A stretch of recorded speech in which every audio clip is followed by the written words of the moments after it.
Hello, and welcome to The Fool and the Philosopher. The Philosopher and The Fool. We talk about thorium in this one, don't worry, it's just a bit later. Air pollution gets a lot of the attention, but Noise pollution? noise pollution is like cars constantly make noise. You go outside, you're in the middle of a forest somewhere, and you can hear 50 kilometers away a car driving on a highway. Yeah. It's amazing how. And then we had I don't know if you saw them, but a couple days ago or a week, or it would have been the 4th. We had amazing northern lights. I didn't see them because no one woke me up for it. They I were was dead asleep. They were at like 8 in the morning. Yeah, I was dead asleep. Well, They're from 5 till like... you're phrasing there. No one woke me up for it. I phone people to tell them there's also northern lights. Right. Even if they'd rather be asleep. Yeah, no, you're still putting the responsibility of yourself on the world there. Yes. No, I didn't see them though. They were, in some ways, the best northern lights I've ever seen. Don't worry, I'll get into it. So, for one thing, when I was outside, there was like daggers of light directly above me, stabbing down to the point where I thought they had touched me. I was like, it was actually scary. I went inside. Mm. Also, the sky was flashing, like from about 4 in the morning to about 9 in the morning. The sky was flashing, like rapidly, like everything at once. It was like pew, pew, pew, pew, pew. Yeah. And so the northern lights were flashing in time, but the whole sky was flashing, and all the northern lights were flashing. Like, it was to the point where I was wondering, is the magnetic field losing? No. It was kind of freaky. I could see, with the lights on in the house, through the window, as the sun was rising, the northern lights. Huh. But this is where the light pollution comes in, which I also don't like. There was no color. They were white. Oh.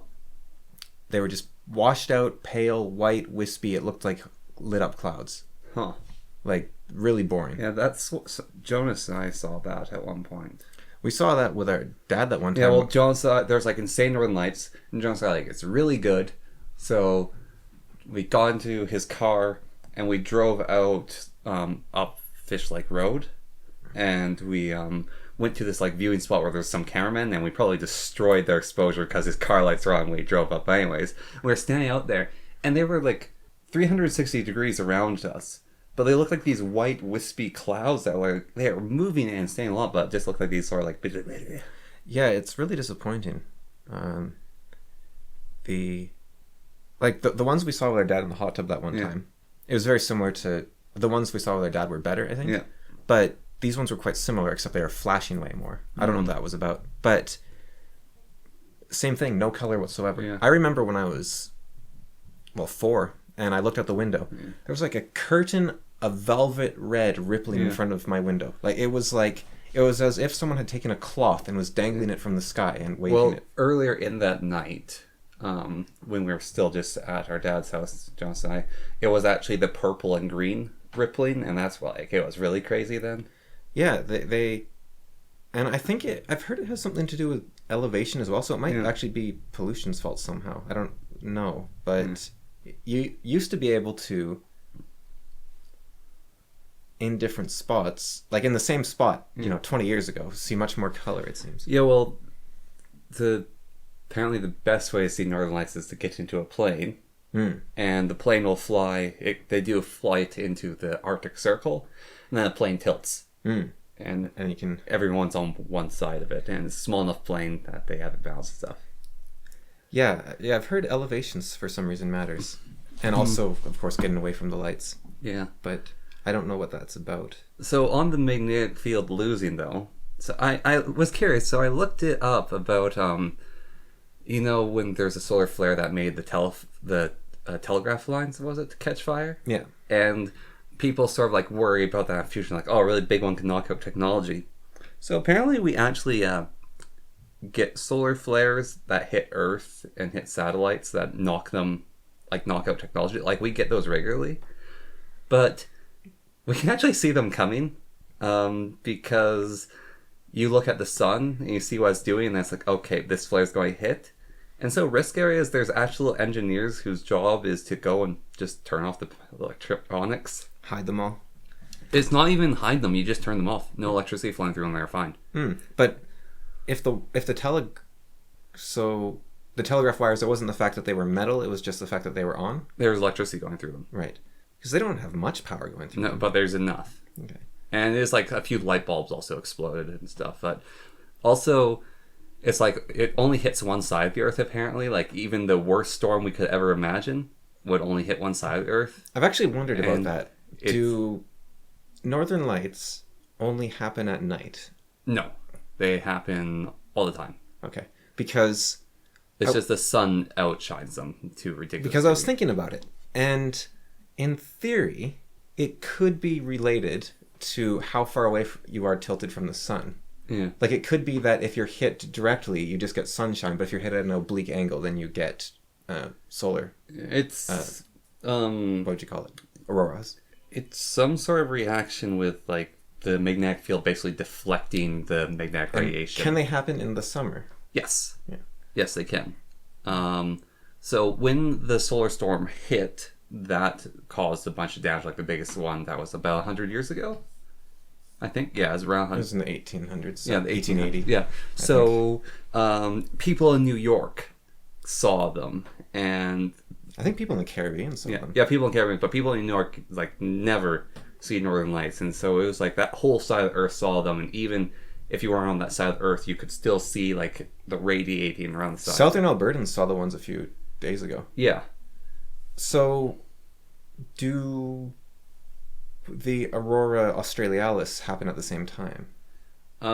They can. It depends on basically where the bombardment hits. Right. But the bombardments are so huge that's basically colliding with one side of the Earth. So you normally see the Northern Lights in the north, I think. Yeah. But I saw them in the south in the morning, so I guess they are still relative to the sun. Yeah. Yeah, that's because they're kind of scary if you think about it. Yeah. Well, but they're the byproduct. It's like it's the sign our force field's holding. Yeah, it's the Northern Lights aren't the thing hitting us. It's how the best, in like a anime or something, like they shoot a bolt of energy and it hits the target and then the smoke poofs off, like in Avatar, right? Yes. When they lightning bend or whatever and they hit a location and then there's like the fire and the smoke afterwards. Northern Lights are that smoke. So the electricity is the solar flare radiation, and then it's going boom against our force field. Or you could say it's fire. Yeah. Fire is just a bunch of light. Yeah. Well, not really, because we define it to be the light and the heat and everything else. Yeah. But the image of fire isn't the thing causing all the heat. It's the heat itself. Yeah, you can have an invisible fire. A satellite can fly through a northern light and be fine, but it will not be fine if it gets hit by the radiation causing the light. So even if for some reason the northern lights actually did come down and touch you, yeah, they themselves wouldn't be doing the damage because that's just a magnetic wave bouncing it into the visual spectrum somehow. Because it's all just electromagnetism getting energized and photons basically splitting off and going crazy. That's weird. Imagine if imagine in a different universe where the interaction turned into X-rays or something. It just started like I guess fire. I guess it is X-rays and whatnot that it's stopping, but just fire. That would be terrifying. But of course, then there's the First Nation stories of people getting stolen by the Northern Lights. So they reach down and grab you. Yeah, so they might not be harmless. They might just not be able to reach you. Yeah. Who knows? So I heard an interesting thing on, I guess, different global side about a group of people are talking about how they're worried about like we have global warming and the World Climate Conference happened, COPA? Yeah, well, in Copenhagen. Yeah. Yeah. So that happened recently. But people are talking about how they're worried about an ice age before because the world was cooling, and that was because of CFCs. Yeah. And CFCs, I think the main issue would be UV radiation. Yeah, so like skin cancer. Yeah, CFCs cool the Earth, but they make us get. Well, they destroy ozone. They also destroy ozone, but they cause cooling. Yeah. Um, But I really don't think the cooling's a problem. I think the main issue is people didn't die of skin cancer constantly in the past so much, and now they do. Yeah. You can't go out into the sun without sunscreen anymore. Yeah, and that's because of CFCs. But that was actually what was causing the global cooling. It was the CFCs. It wasn't like, oh, the world's like cooling, it's just natural and we don't have control of it going up and down. We had so many CFCs that they were beating greenhouse gases. So there's a lot of stuff like that, actually. It's kind of scary. So people will say, oh, well, there's the Werner Effect or cycles or whatever, where the Earth will, every couple hundred years, it'll move further and closer to the sun. Yeah. And so they'll say, well, look, the Earth it's just one of these cycles, but we're actually at the furthest point from the sun right now. We should be as cold as we get right now, basically. Yeah. Another one of those is they started measuring when the first satellites went up in the well, not the first satellites, but the first laser satellites, I think, went up in the 90s, I believe, if I'm getting this right. They decided to start measuring sea level. Yeah. Because it's so weird that the best way to measure something is to be really far away. Yeah. But so they started measuring sea level, and they were like, okay, the sea level's rising. This is really bad. It turns out their calculations were way off because a volcano had exploded at the same time, and the sea was rushing in to fill that in. So the sea level was actually rising way faster than they thought. So they were like, oh, this is rising, this is bad. But it's actually, no, it was offset hugely by this volcano, and it's rising way faster than they thought. So, yeah, there's a lot of little things like that, which are... Yeah, well, so, like, environmental-wise, Krakatoa, when they exploded, possibly some of the most energy that's ever been on Earth, besides maybe the meteorites that took out dinosaurs. But when it exploded... There's some bigger volcanoes than Krakatoa as well. Yeah, but it's not to the sun. It's Krakatoa's detonation was absurd. I think there was bigger ones, though. Yeah. I seem to remember there was a few that were larger. Yeah, there's myths about, like, winter not stopping, and it's because of Krakatoa. And it's like on the other side of the planet, winter didn't stop, and it just kept happening. Krakatoa caused the Ice Age. Well, it was also, I think it was, like, loud enough to deafen everyone within 80 kilometers or something. Or everyone who was in the area of Krakatoa died. Yeah. From the detonation. It wasn't even the gas or anything, it was the detonation, like the shockwave just obliterated them. I've told you about the pink and white terraces in New Zealand before? No. So there was a natural wonder of the world. Yeah. Until basically just before the camera was invented. So it was around for thousands of years. Yeah. And it was very hard to get to. It was in the middle of a swamp in New Zealand or Australia. One of those, like, impossible to get to places. Yeah. So explorers, because that was very popular back then, was you could make a sort of living, if you're already very rich, by hiring out a big expedition, going to far-flung places and writing about your journeys. Yeah. And people used to embellish them a lot. Like, we were attacked by pygmies that did this, and we ran into ape men, and like, some of the stuff might be true, but there was people that were known for embellishing, and they'd admit to faking later and whatnot. But so people would go to these pink and white terraces, and they'd talk about them, and they were amazing. They were beautiful. They had hot springs. So they were a natural limestone, rock formation anyways, that came from oozing mineral-rich water. Yeah. And so you had these beautiful pink and white terraces, and they're just made of pools of warm water. So it was like a series of tiered hot springs, basically. Absolutely beautiful looking and lovely to go to, like very warm, very nice. And so people would go there. And one of the adventurers was a very good artist. So he drew them. So we have images of them that are like photorealistic, basically. Thankfully, because like 3 years after he drew it, it blew up because it was fed by volcanic energies, and it exploded, and it killed off like an entire group of people. Like, oh wow! And it must have been in New Zealand because it was like some of the last Moriari or something where, like, it wasn't them that died off, but they, like, an entire village was wiped out, and another one was like destroyed. So Yellowstone has this interesting sort of similar hot springs, which it has those sitting pools, and they go down tier by tier by tier. And the local natives of the area, which very few in Yellowstone, but said you used to be able to sit inside them. However, two things have happened. One, they've gotten hotter, and so it's extremely unpleasant staying in them. And two, the water has become, I think, extremely acidic because it's full of sulfur. And so it's like just one of those weird, like, oh, this is a cool place. And then it's like 200 years later, hey, my grandfather talked about this cool place. Right? These are pools of boiling acid. Yeah. Well, Yellowstone, anyone living in the states near it must be like just a little nervous, I feel. This is, I believe, outside Yellowstone, Mount St. Helens. But that was a massive eruption that,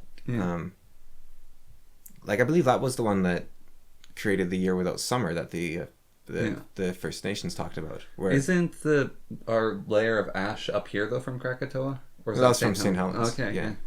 Yeah, it went, like, North America, basically. Yeah. That was a massive one as well. And it might have been bigger than Krakatoa. I don't know. But, yeah. Loud. A lot of people died from that because North America already kind of sucks to live in unless you have... If you can do mass industry, it's, like, the best place on Earth. Yeah. Besides maybe, like, France or China. But there's also just... If you can only do small scale, it sucks to live here. There's also changing environmental... So the Fertile Crescent is in Egypt, where Egypt was. Right. And it moved. It went up into France. And there's, like, this perfect zone of growing in France, which is now moving into England. So, like, the growing zone actually moves. Well, within your lifetime, the Aral Sea is gone. That was just an entire sea that just went away. And like there was the Eye of the Sahara, which was probably a lake or sea, and there's the Sahara itself, which was a forest, I think, at one point potentially.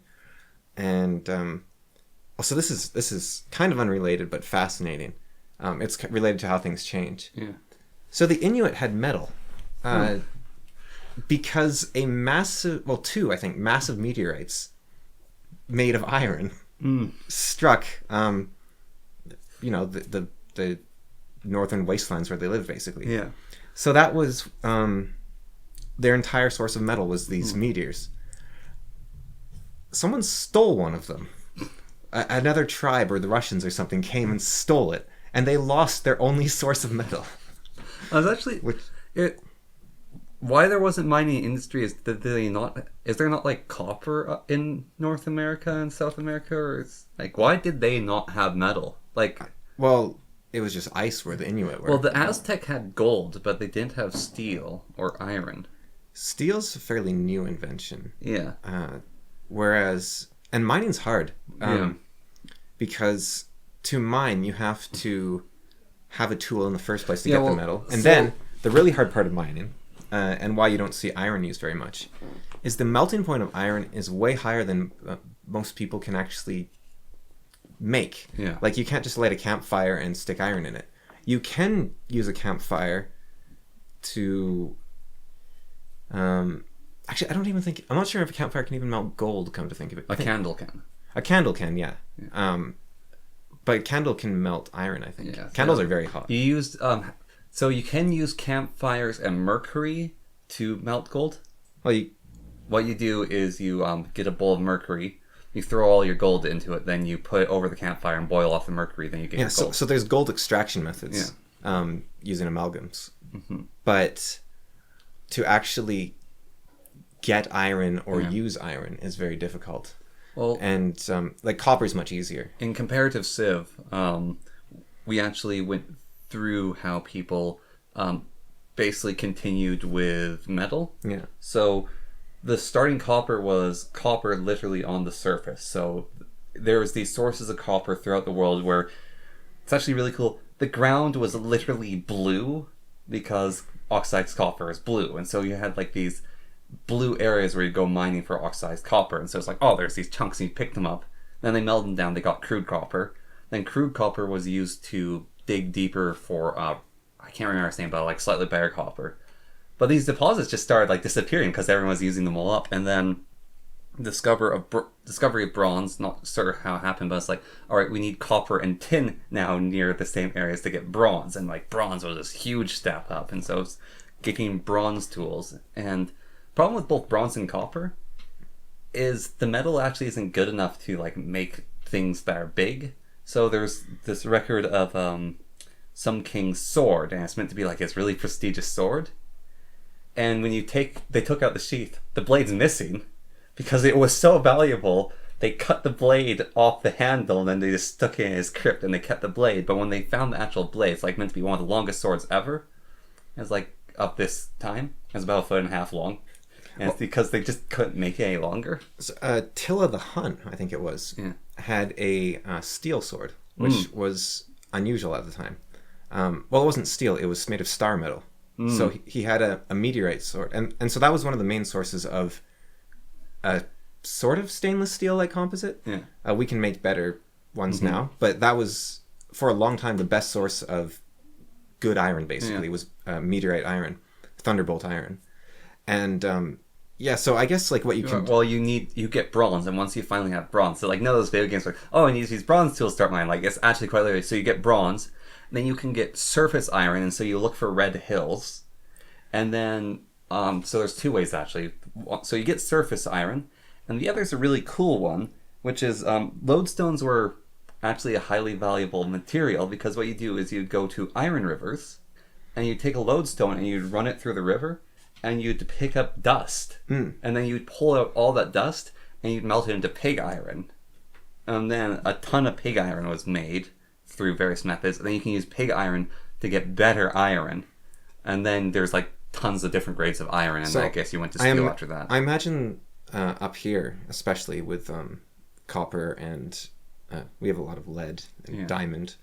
It's just so hard to get. Like nowadays, it's in rock. Yeah, so you can say, I don't know.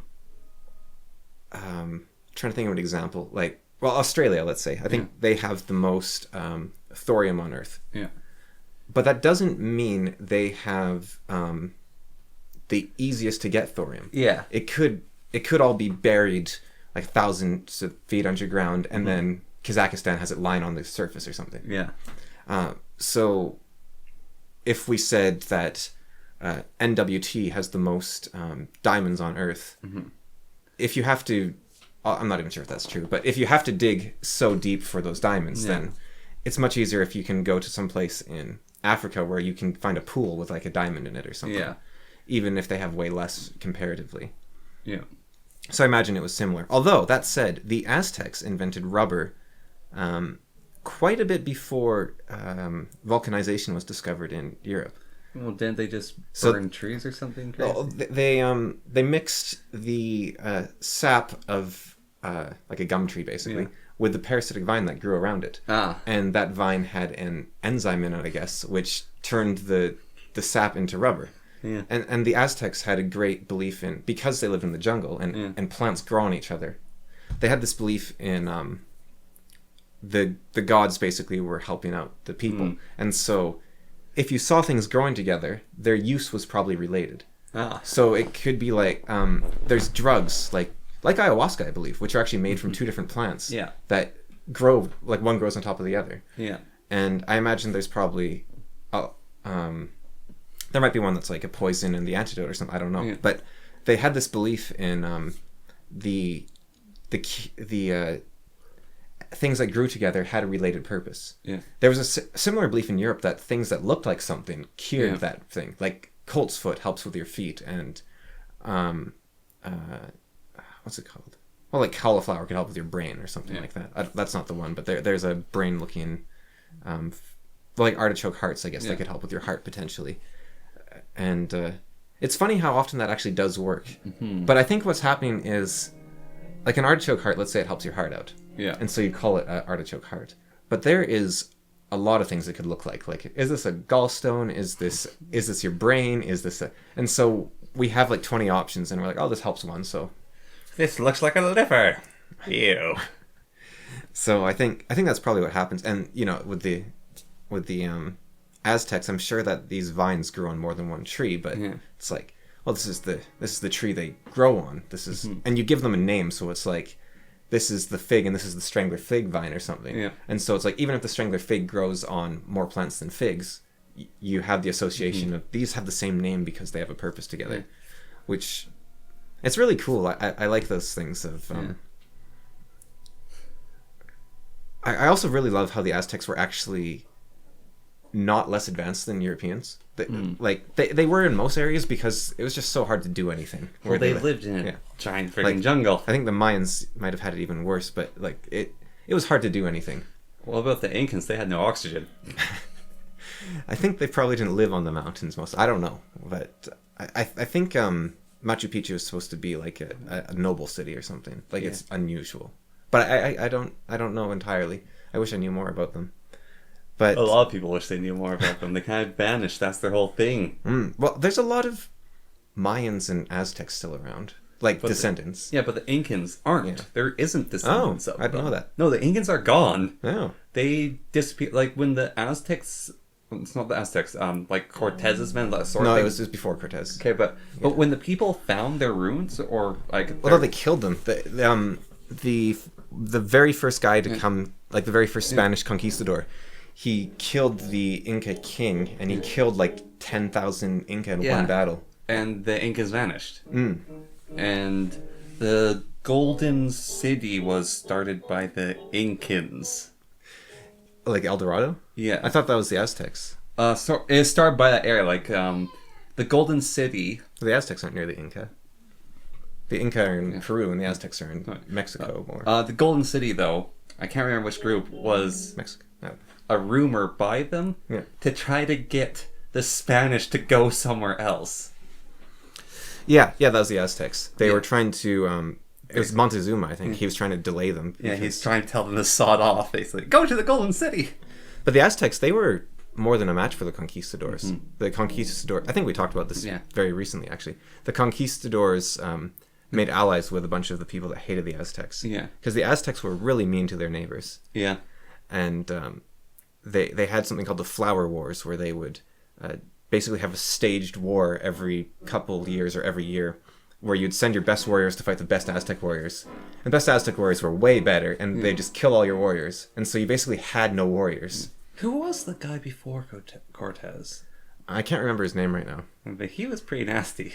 But his story, like the Aztecs and Cortez, you're like, okay, Cortez was smart, he had better technology. But this guy... He had horses, didn't he? And guns. And the Incas just freaked out. But... seriously, if they had done anything to fight back, they would have won. Like, it's such a weird story. The crazy thing, so him or one of his men wrote about it. They didn't think they should have won that fight. They're like, there's 50 of us, there's 10,000 of them. Yeah. 50 versus 10,000, this is ridiculous. But he wrote about how they had this belief with their the king, the sun. His feet couldn't touch the ground. His feet couldn't touch the ground. And so they killed his pallbearers, or standard bearers, whatever you call them, the people that hold up his palanquin. Yeah. And when they died, soldiers would drop their weapons and run over to catch it so it wouldn't hit the ground. And so they could just keep killing the people holding him up. Yeah. And then it just basically handicapped the entire army. And then a single horse caused like hundreds of deaths just by charging, because they would crush each other and to get away. It's a battle I have troubles. Well, were they like midgets? Even then, I think the Inca just had... I think it's like a horse charge is very scary, right? Yeah. But if you know that, like, I think the European...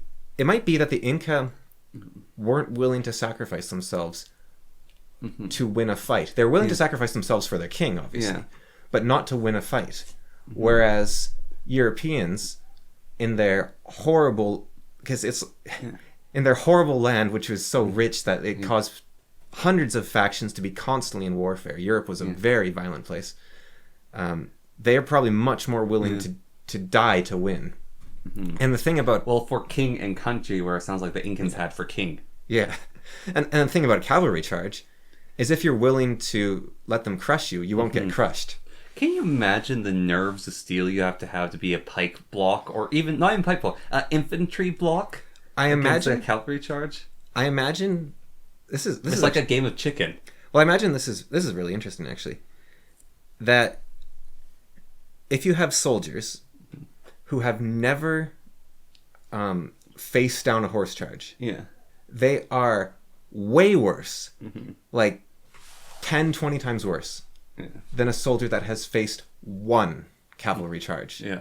Because if you get through one and you're like, oh, I just had to stand here, you become infinitely braver. Like the whole green soldier thing. Yeah. I think it applies to that hugely. Like, all you have to do is survive your... So if I was a commander in the medieval ages, I'm just thinking just now, you got to mix them in. Like, you have to feed in the green people to teach them... With the veterans. Yeah, because without veterans, you're tossing... You have no backbone. Yeah, like, that thing's going to collapse. Mm-hmm. And then they'll be scarred for life. Yeah. But if they survive one... Like, to become a veteran, I think you just need to survive a single charge. That's it. Because the moment you survive one, you're like, oh, that's all I have to do. Yeah. It's like a guerrilla charge. Well, so... You just stand there and the gorilla probably won't tear you in half. Never have in Yeah. recorded history. But they're... But it's pretty scary. Although gorillas have hit people with water. Bears are similar, actually. I'm not... I mean, you don't have a choice with a bear because they're so fast anyways. But bears will often false charge as well. So in Malazan, they sort of talk about like the soldiers holding all that stuff. And I always sort of thought like he's making a lot of informed things or stuff, but like learning a little bit more about his history. Like, he's been in military conflict zones and like... Oh, has he? Yes. Oh. He's been in places where civil wars and genocides have happened while doing his archaeology. And he's like... They want to study in a place longer, but they have to leave because they're in danger. And so he's been in high conflict zones. So he actually, like...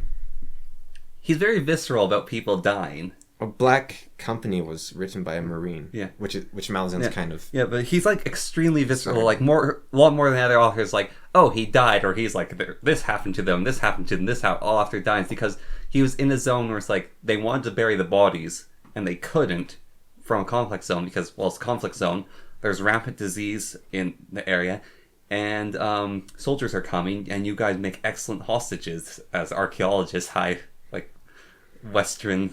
well, I guess northern in this case, because he's in South America in one place. So he's actually been in like situations. So he hasn't been a soldier, but still, it's like, oh, there's a little bit more to it than that. Wow, yeah, I didn't know that. Because I find some authors like the guy that writes those what's it called? The Blade itself. Yeah. About Logan Nine Fingers. Yeah. He does this weird thing when he describes violence, where it's very visceral, very. It's almost, what do you call that? Murder porn or whatever. Yeah. Like, it's extreme. But his descriptions seem wrong to me. Like, he talks about they'll cut their throat in black blood. Like, I think it's to make it seem harsher. Like, black blood, oh, it's like bile and stuff. It's really nasty. But, first of all, I don't know, like, I tried looking it up because it doesn't sound right to me, and I couldn't find anything backing it up. That, like, blood isn't black. I knew that. But I don't think there's something that causes blood to be black. Time. Yeah, but, like, if you cut someone's throat, like, you're going to get, like, a very bright red, like, surprisingly red spray. Yeah. And then dried blood is more, well, browny orange. It's old. Black blood is old in the veins. It's like the color of rust, basically, or brick. Yeah, black blood is rotted blood. Yeah. And so, like, bile, maybe? But I don't know what that is entirely. Like, that's vomit, I guess? Kind of. So, I don't know why they're all, like, vomiting when you... Well, the weird thing that happens... I guess their sphincters are releasing, and so they're vomiting through their necks, basically, maybe? Yes. But it's like a visceral description that seems wrong to me. Well, weird one for me is the description... Like, there's this sort of thing happens in some books where it's like, the sword went straight through his armor, or, like, it knocked his helm off. Like, knocking the helm off, I guess that could sort of happen, but, like, chainmail being used to, like, the links parting. Yeah.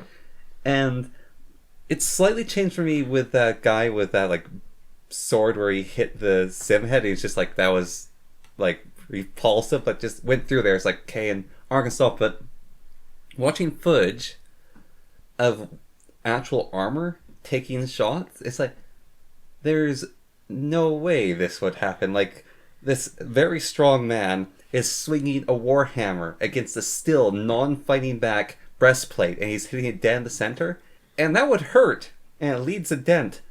But this is a weapon designed to pierce armor, and it will, like, break a few, like, mail links, or it will, like, dent the armor, but it's, like, not cutting through. I think, to be fair, like, most soldiers aren't wearing the best armor. They're wearing whatever they can scrounge together from, because they're not nobles and whatnot. Yeah. But even sometimes, like, went through the plate, and it's like, what? If something could go through plate, you wouldn't wear plate. Well, one that there's this book. It's so dumb. Like the guy no, it just plate is heavy. It's expensive, hard to make. Yeah. You don't like wearing it, and if it parts like butter, you wouldn't use it. I think it's also meant to show the strength of the hero and whatnot. And But there's the the might strength of to their the sword. metal. The might of their sword. Yeah.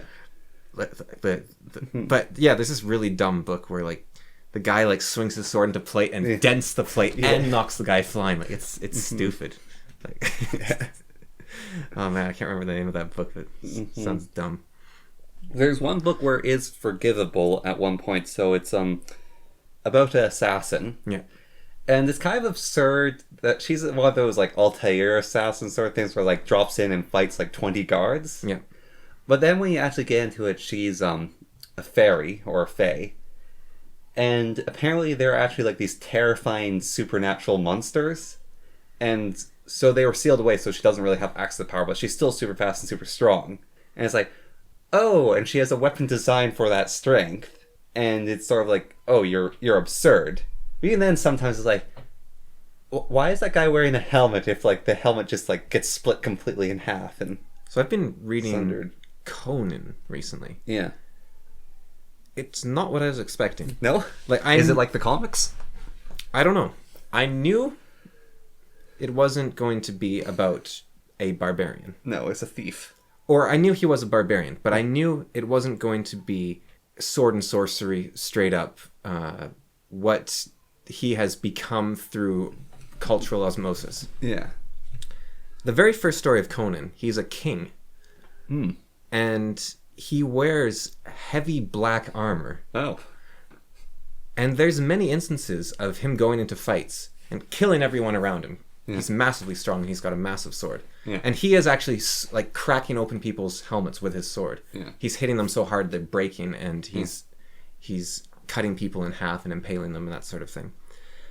And they're hitting him, and their weapons are bouncing off of his armor because his armor is good. Yeah, and he's massive, so he can wear like he is a huge guy. Yeah, and I was not expecting him to be a king right off the bat, for one thing, and another for him to be wearing heavy black armor. So he's like the barbarian kings from Battle Brothers, which are like ridiculously armored and really strong. So he was a barbarian to the north who became a adventurer of some sort, and then he became a corsair, and then he became a mercenary, and then that led him to become a sort of bigger mercenary, I guess. Yeah. And then he came to a kingdom who hated their king. He was an evil king. And so he slew the king and became the king of that kingdom. Yeah. And then and then the people of the kingdom, through propaganda and whatnot, started missing their old king. And this was the really interesting part. So there was a bard, this amazing bard, a minstrel, I guess, a singer, who he was spreading propaganda that the old king was amazing and fair and just, and Conan was a usurper who had taken the throne. And Conan's advisors were like, this guy is dangerous. He's turning the entire kingdom against you. There's going to be a revolution. Yeah. And Conan said, that may be, but conquerors and kings will always be there and they'll come and go. But this man is the greatest poet of our lifetime, and his works will outlive us all. And it would be a crime. It would be better that I die than him. And it would be a crime to just execute him or lock him away. And the uprising does happen, and it's interesting because Conan has a dream of a sage that says, beware. And so he wakes up, and he's naked. Yeah. And then he quickly puts on runs over his armor and throws it on. And then the assassins, they wearing no armor because they want to be stealthy going through his palace. So 20 assassins burst in with no armor. And then there's this fully armored man with his sword ready for them. And I take it they didn't have rolling daggers? Those are daggers used to pierce armor. I don't know, but they Conan still thinks I'm going to die here because it's still 20 to 1. Yeah, but he kills like 15 of them on his own or something, and then a demon comes and kills the rest, and then Conan kills the demon. But it's not what I expected. Yeah, well, so it's definitely a bit more. It was written in 1933. Really? So before Lord of the Rings. Yeah. Before World War II, but after World War I. It sounds very different from the comics, I was going to say. It's a very weird time period for literature. because the author was probably either in World War One, Yeah. or slightly too young to be in it. Yeah. And so he's writing these books with the knowledge of the horrors of war, but not the evil of war so much. Yeah. But then 2 years from when these books start getting written, like, I'm very curious what's gonna happen with the World War II, because he must have written a lot of his books during World War II, which, Because there's a lot of Conan books. it's I get this when I read like webcomics that start in the year like 1999 or something. Yeah. And as they come up to 9/11, that's another sort of, it's much smaller, but it is a changing point. And it's not that you expect the comic to react to it exactly, but they live in a different world. In a world where terrorist attacks can't be on the scale of a declaration of war. Yeah. Or in a world where people can knowingly do such horrible things to each other. That's not what Conan was written in. So a lot of times, this is another one, video game reviewers. Yeah. I tend not to like any of their works before they've reviewed Breath of the Wild, because Breath of the Wild changed games. So there was a guy, he released a video on why open world games suck. Yeah. 2 videos down the line, he did a video, Breath of the Wild changed open world gaming. And it kind of defeats the whole premise of his previous video. Yeah. There's these moments that change. Well, Yahtzee recently released a video on open worlds are dying. And it's like very recent, like I think it was today or something, or yesterday. Yeah. And Oh, that was him that made the video? yeah. I thought it might just be one of the other escapists. No, it was Yahtzee. Oh, then I'll watch it. But I disagree with his one of his assumptions on open worlds. Wobbly cockthroat. Not that, but he was basically saying there are big empty areas where you go place to place to do something, like little points on the map. And he was saying, like, I'm tired of playing an open world and walking to this marker and then going to the next marker and then... I think he's right. I think there's only really 2 that don't do that. Skyrim and Breath of the Wild. Yeah. I think for the most part that is how they go. Yeah. I don't think those games are... They're not really using what open world offers. Skyrim isn't... The Elder Scrolls series and Breath of the Wild. Because, like, if your game has that, then you're not really doing what the idea of open world is. Yeah, but nobody does it. Like, it's all just... Like Ubisoft, they have their tower. Elden Ring... yeah, they're doing it looks like right. it's going to be open world. Like, the thing he was showing, like, he was saying, you're at one place, and, like, you walk for, like, 10 seconds, and you're at something else. And it's like, there's just, whoa, there's stuff over there, and there's stuff over there, and there's stuff over there.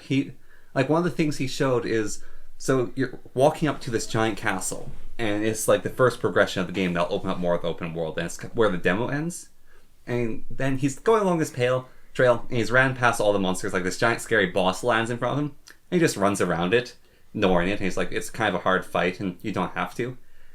And then he just takes a left, and climbs on things like, this is a really good area to check out. It's got like this little boss fight you can do that gives you a really good item. It's just like, he just went off the main path, like, you must go to this thing, and it's just, I'm going to take a left here.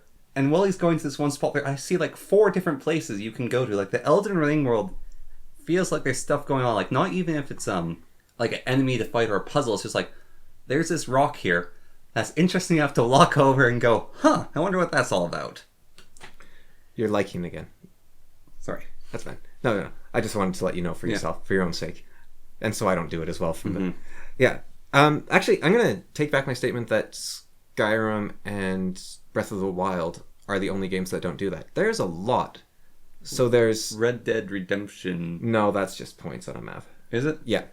It's a bunch of very finely crafted mini games strung together over a massive map. Okay. You can go in any direction and you can do stuff. And like GTA is the same.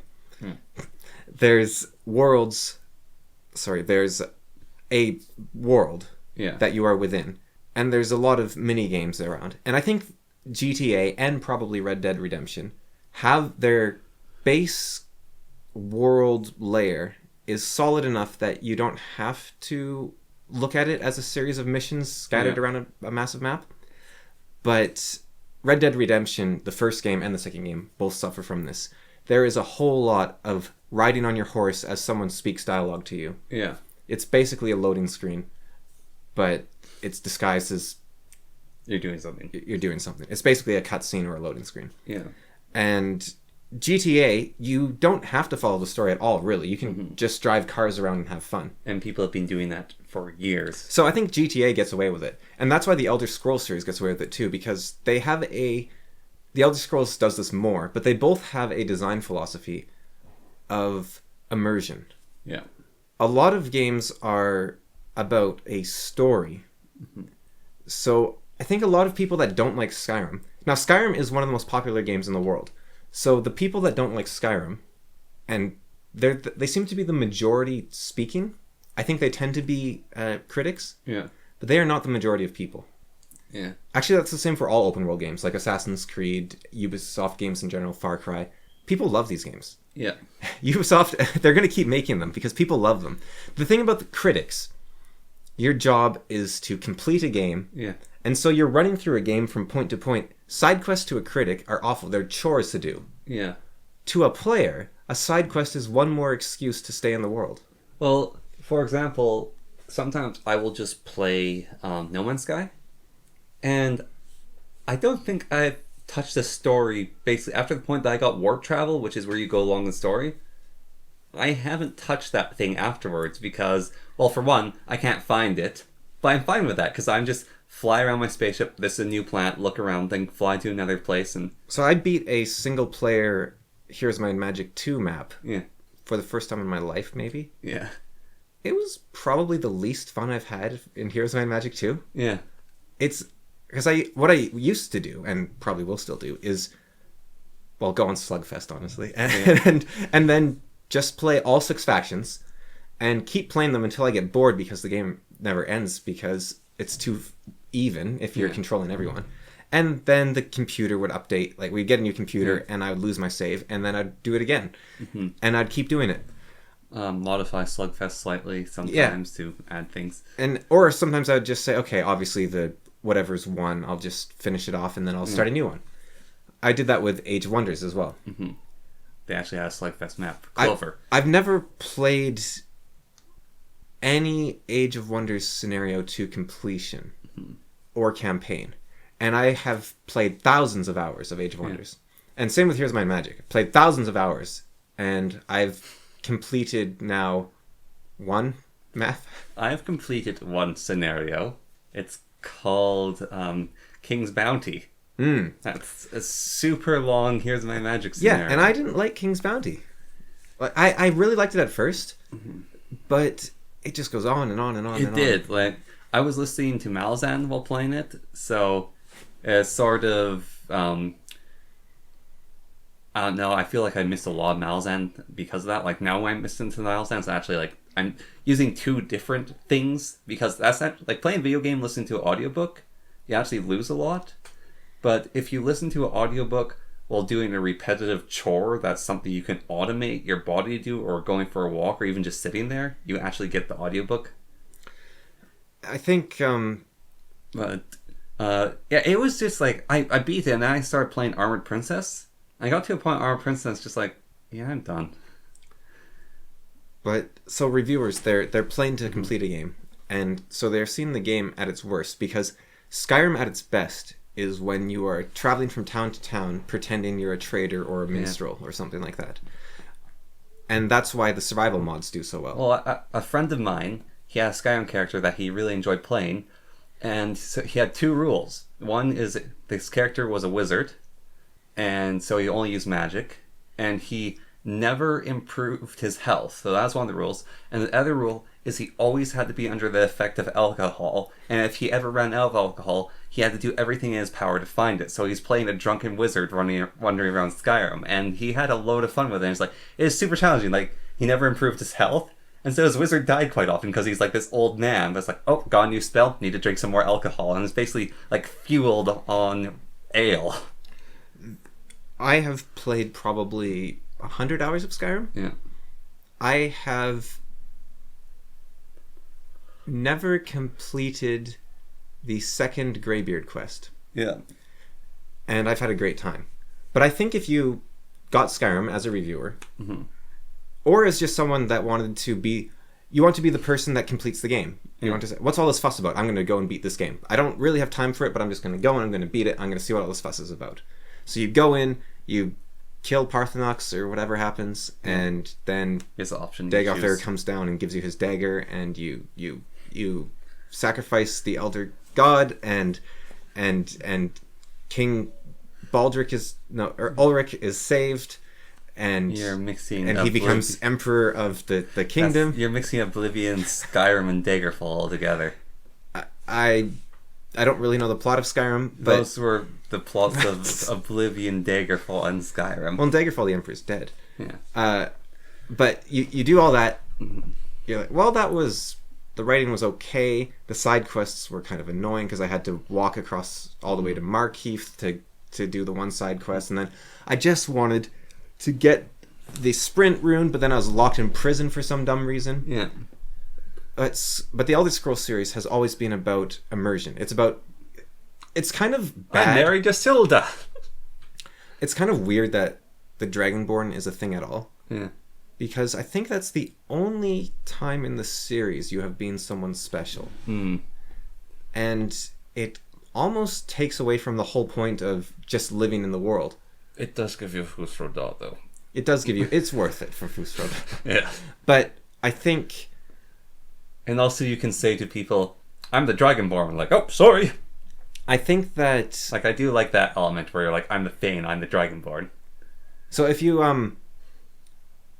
go to like a 3-star Michelin chef, right? Yeah. Like Angry British Man. Yeah. He gives you a lasagna. And you put it on the ground and you shove your foot in it and you say, this is a terrible shoe. You'll be right. And I think that... So knowing what the experience you're looking for is very important.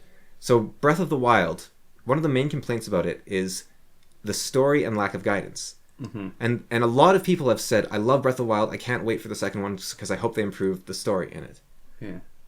They are totally missing the point that if the 3-star Michelin chef does his best with his second lasagna to make it more shoe-like, he has ruined the lasagna. Yeah. Breath of the Wild, and I think the developers... Well, Nintendo doesn't care what anyone thinks anyways. Yeah. So I think Breath of the Wild 2 isn't going to be ruined by people begging for more story or something.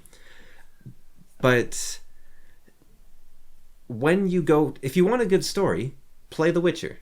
Yeah. I will say The Witcher has an excellent story. But when I play The Witcher, and I go looking for an amazing open world, the open world in Witcher is terrible. Yeah. It is not an open world game. It is a Gwent collecting simulator in a medieval world. You're one of those people.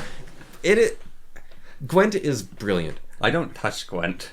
Not because the game is super fun, right? Yeah. But any collectible card game that doesn't have to be fair because... String something in your monkey brain. No. It doesn't have to be fair. Yeah. You can get the rarest card in the world that makes you win every fight just by playing it, right? But what you do is you stick that card in the cave of a giant dragon. On real world, if Wizards of the Coast said, all right, here's the best magic card, but you have to kill Mark Rosewater in a fist fight, it wouldn't have the same effect because people would say, oh man, I didn't get a chance to fist fight Mark Rosewater. There was only the one. It's not fair. But you're the main character in... Like, no one else is... It's not a multiplayer game. Yeah. And if it was a multiplayer game, it would still work, but not if it was an MMO. If it was an MMO, it would have to be balanced. Yeah. But if it was just you and your friend playing The Witcher, it would work, where, oh, I've already been to the Earth Elemental Cave, so I'll check out this card. Where'd you get that? That is what collectible card games are meant to be. That's the experience you're meant to have. Is, whoa, that card's so overpowered, that's crazy. But it's not actually fun in real life because it just, you just paid more money and your deck's better. Yeah. But it works in The Witcher. And I think every RPG should add... Like Skyrim with Gwen would be amazing. There is actually... Someone actually added... Final Fantasy has a game kind of like... it's nothing like Gwent, but it is a card game. And you get it by killing monsters. Every time you kill a monster, you get a card of them. Yeah. So someone made a mod that adds that card game from Final Fantasy into Skyrim. which sounds amazing. I haven't actually played it, but I really want to now. The card game doesn't... It looks like my least favorite kind of card game. I've played a few of them. Creatures of Aether is one of them, if you've played that.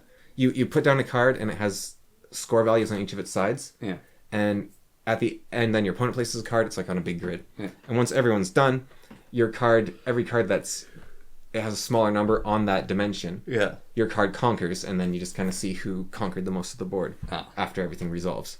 And I don't actually like that kind of card game that much, but just the fact that you could get like the Draugr King with 10-10-10 or something. Grab the Ebony Knight. Yeah, and it's just super unfair. That makes it fun because... Actually, I really like the concept game of Ebony Knight because he's like one of the least known bosses of Skyrim. And he's like this incredibly rare guy that you get full ebony gear off of. So I think the problem with The Witcher and with Assassin's Creed and with Far Cry and with GTA to some extent and with Immortals Phoenix Rising and with Watch _ Dogs and with every game Ubisoft's ever made and a whole bunch of other open world games.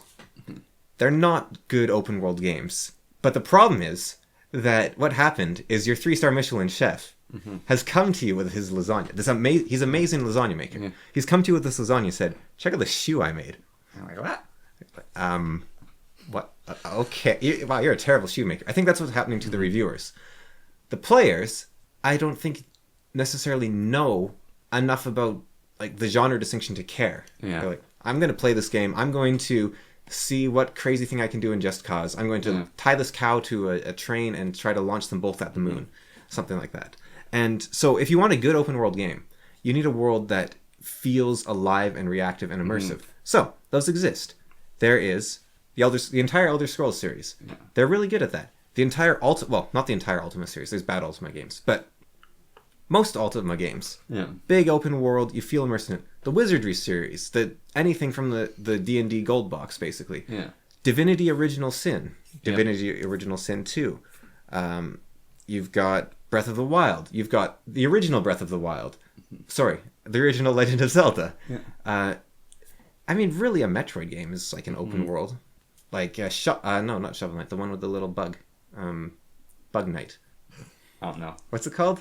Hollow Knight. Yeah. Oh, is he a bug? Yeah. Oh, he's a beetle. Okay. Yeah. Never got that. Yeah, those are that's his mandibles. Oh. His head is... He's not facing forward, he's walking... Weirdly. Backwards, I guess, technically. Yeah. Like, he's reared upwards, and he's running backwards. Huh. Weird beetle. Because beetles have their eyes on their head, and then they're pincers. Yeah. Huh, how about that? Yeah, so that's actually... And then his legs are bent backwards. He is horribly twisted. Yeah. Yeah. Or that could be like his horn if he's a horned beetle, I guess. Yeah. Well, I want to talk about thorium. Yes. Yes. So, last time I talked about uranium reactors. Yeah. And... Plutonium reactors. To a degree, yeah, but that's more of a waste product. And... What's it? There's uranium, plutonium, then there's one grade above that. What's that thing called? Neptunium, maybe? Anyways, those reactors are theoretical. So, last time I talked about nuclear reactors and how people seem to think that they are the solution to all environmental problems and they're the green future. And I talked about the massive amount... What? Oh, I just like the green future when you talk about uranium because uranium's like green glowy. And well, it's yellow, but... It's green glowy. It's silver and sometimes yellow, basically. If you put it under glass of the right kind, it glows blue. No, that's plutonium? No, something else. Anyways. What glows green? Bioluminescence? Well, actually, uranium glass under... Actually, okay, yeah, uranium under UV light. Yeah, okay. Right, so, anyways. So we were talking about nuclear power and how I was saying that a lot of people seem to think it's the future, and I talked about a huge amount of problems it has going on for up to a couple million years from now, which doesn't make it sound that appealing to me, but that doesn't mean it should be abandoned. It's obviously very complicated, and it's not the obvious solution to the energy crisis that people seem to think it is, and it's especially not the green solution, because green isn't about not killing the planet. It's about sustainability. Mm-hmm. Can you keep doing it? So yeah, exactly. So, well, that's what green should be about. It's been co-opted by crazies like that extinction movement and whatnot, and every governmental organization that just wants to look good while doing nothing, or they want to be like Costa Rica and actually do something and destroy their country. Yeah, and so which is also stupid because then your people suffer. Yeah, but Costa Rica, in terms of progressive ideals, is probably the best country on earth. No military. They tax businesses like crazy, like 60 or 90% or something. All schooling is free. They have they only allow like renewable energy or something. They banned natural gas, I think. So when they had that 60% tax on business, all the businesses just left. Gone. No, a guy was talking to us about that when we were in Costa Rica. It's like, yeah, we don't have any business, and he's talking about the free schools. Like, we don't have any good teachers. Yeah, well, what happened was they're like, okay, we're going to make all school free. And they said, we can't afford that. Well, we'll just tax all the businesses to give us all their money. And so the businesses left. They couldn't afford the schools anyways. And the entire wealth of the country went down. Yeah. So not only did you not get what you wanted, it actually ended up worse than where you started. Mm-hmm. So Costa Rica, they're very good at the talk, but they're missing the point of all of it. Mm-hmm. So the idea of green should be sustainability, because oil will run out. All the animals will die, and then we'll die. If you kill off all the bees, which nearly happened and might still happen, who knows? That could be really bad. Mm-hmm. A lot of people think it's really bad. Maybe we'll come up with a solution, but it would be a real pain for the rest of humanity's existence to have to walk around with Q-tips going. Yeah. Here's your government mandated paintbrush. Yeah. Now, like on your way to school, make sure to do at least 3 dandelions a day. Yeah. It'd be annoying at the very least. And so we have a lot of these. We are also ice age mammals. I say it a lot, but we're ice age mammals. Mm. Warming the earth up faster than our technology can protect us is a bad idea. Mm-hmm. Now, we seem to be keeping pace so far, but let's not push it too hard, basically. So I am not a crazy communist that thinks you should destroy the human race in order to protect the planet, because that's pointless. The whole point is to save the human race and to be sustainable. The thing about all going back to farming or something like that, or all going back to communes, that takes way more energy, way more land than centralized. I mean, the communists did get that right. Centralized farming is better, but not government mandated. You want, and by that I mean, you want, okay, maybe not centralized is the wrong word. You want the Americans, the French, the Germans, and the Chinese to be growing all the food. Yeah. You don't want the Northern Canadians. You don't want the Russians. You don't want like the Peruvians. You don't want them growing the food. Ukrainians, though, can grow the food. There's no land. Yeah, Ukraine. You want those sort of people growing the food. And then you want the Northern Canadians mining all the resources. You want the Africans mining resources. You want the Chinese mining the resource. China's amazing. It's huge. Yeah. The Americans, I think, can also do some mining. Yeah.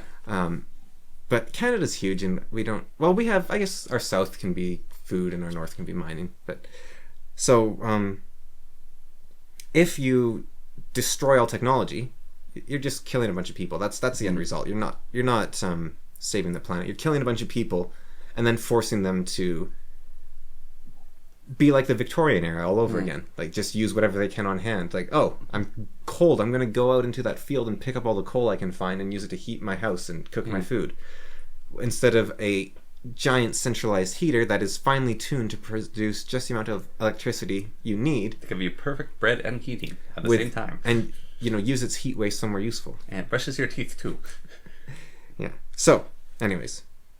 That was kind of incoherent of me. But, you asked me, what about thorium? Yeah. So I looked up thorium. So let's talk about the advantages of thorium and the disadvantages over uranium and other conventional reactors. So there is 3 times the amount of thorium on Earth, which is nice. Oh, than uranium? Than uranium, yes. Thorium is much safer and easier to mine. Oh, okay. So, which means that... you don't have to pour acid into the ground, or you pour less nasty acid? So a problem with uranium mining is eventually radon gas gets to a point where you have to seal the area off. Because you're digging into radioactive rock, right? So it becomes an issue. And also, you have to... Uranium mines apparently are closed with vents. So they're actually kind of dangerous to work in, and you also need to make sure everything's working constantly. So it's difficult and dangerous because you have to make sure the vents are working. You have to keep the miners safe. You can do open pit mining for thorium, so it's much safer, cheaper, and less environmentally damaging. The impact area of mining is much smaller. So I don't know the exact comparison, but you can imagine like small deep hole versus which would be uranium. Well, no, massive. A uranium mine takes up a lot more space than a thorium mine for the same amount of thorium versus uranium. Yeah. Okay, so next, thorium produces about 35 times more energy than uranium. Oh, okay. Very good. Thorium also produces about 1,000th the waste. Okay, is this waste much nastier? No, it is less bad. So thorium waste stops being dangerously radioactive after a few hundred years, rather than several thousand to a million. Yeah. So thorium waste, you don't actually have to worry about these crazy long-term storage. You just stick it in a bunker for 500 years and you're good to go. Yeah. So another huge advantage. And like I said, there's more thorium in the world. So, it sounds kind of purely better so far. yes. Oh, what was it? I'm missing another benefit of it. Doesn't make your teeth glow? It can't be weaponized? Right, so that's thorium sounds pretty good right now, right? Yeah. So why are uranium reactors the one we're making? That's an interesting question. So when they were looking into nuclear power in general, they were looking at thorium and uranium, and they were developing reactors for both, and they were researching both, and they settled on uranium. And you might wonder why. Like, let's say you're evil capitalist or government, greedy, whatever. Surely you want the one that's cheaper to mine, safer, and gives you more energy. Yeah. But thorium has a huge downside that a byproduct of thorium isn't weapons-grade plutonium. Right, that's another benefit of thorium potentially. But it's also potentially a downside. You don't get weapons-grade plutonium as a byproduct of thorium. You don't get it. You don't. And so people want to sell the weapons-grade plutonium? Or? No, the government wanted a bunch of uranium reactors so they could build nukes. Oh. Because you need to get that plutonium from somewhere. Yeah. So they said, we're going with uranium. The other thing was the uranium reactor design was the cheapest. Oh, yeah. And they also got it working much easier. So, because it was like, well, you just slap a thing in the ground and you're good to go. Whereas thorium, they're like, okay, we need to check out this. We need to research this. We don't know how to do this. We don't know how to do this. Maybe something with molten salt sounds complicated. So there was a guy at the time who was concerned. He said he was one of the leading scientists for developing nuclear power plants, I believe. And he was saying, so thorium is looking a lot safer. So I don't think we should go forward with uranium. And someone said, look, if you're concerned about safety while working on nuclear power, you're in the wrong field. It's like, we're not about safety, we're about energy. So you should have said it also produces a lot more power. Yeah, but they wanted weapons. Yeah. So, downsides of thorium. First of all, no nukes. Yeah. So, is a downside. Depending on, what country you are and what you want to do. I mean, you can do both. It takes a little more investment. Another downside, we don't really have any reactors right now capable of producing ridiculous power.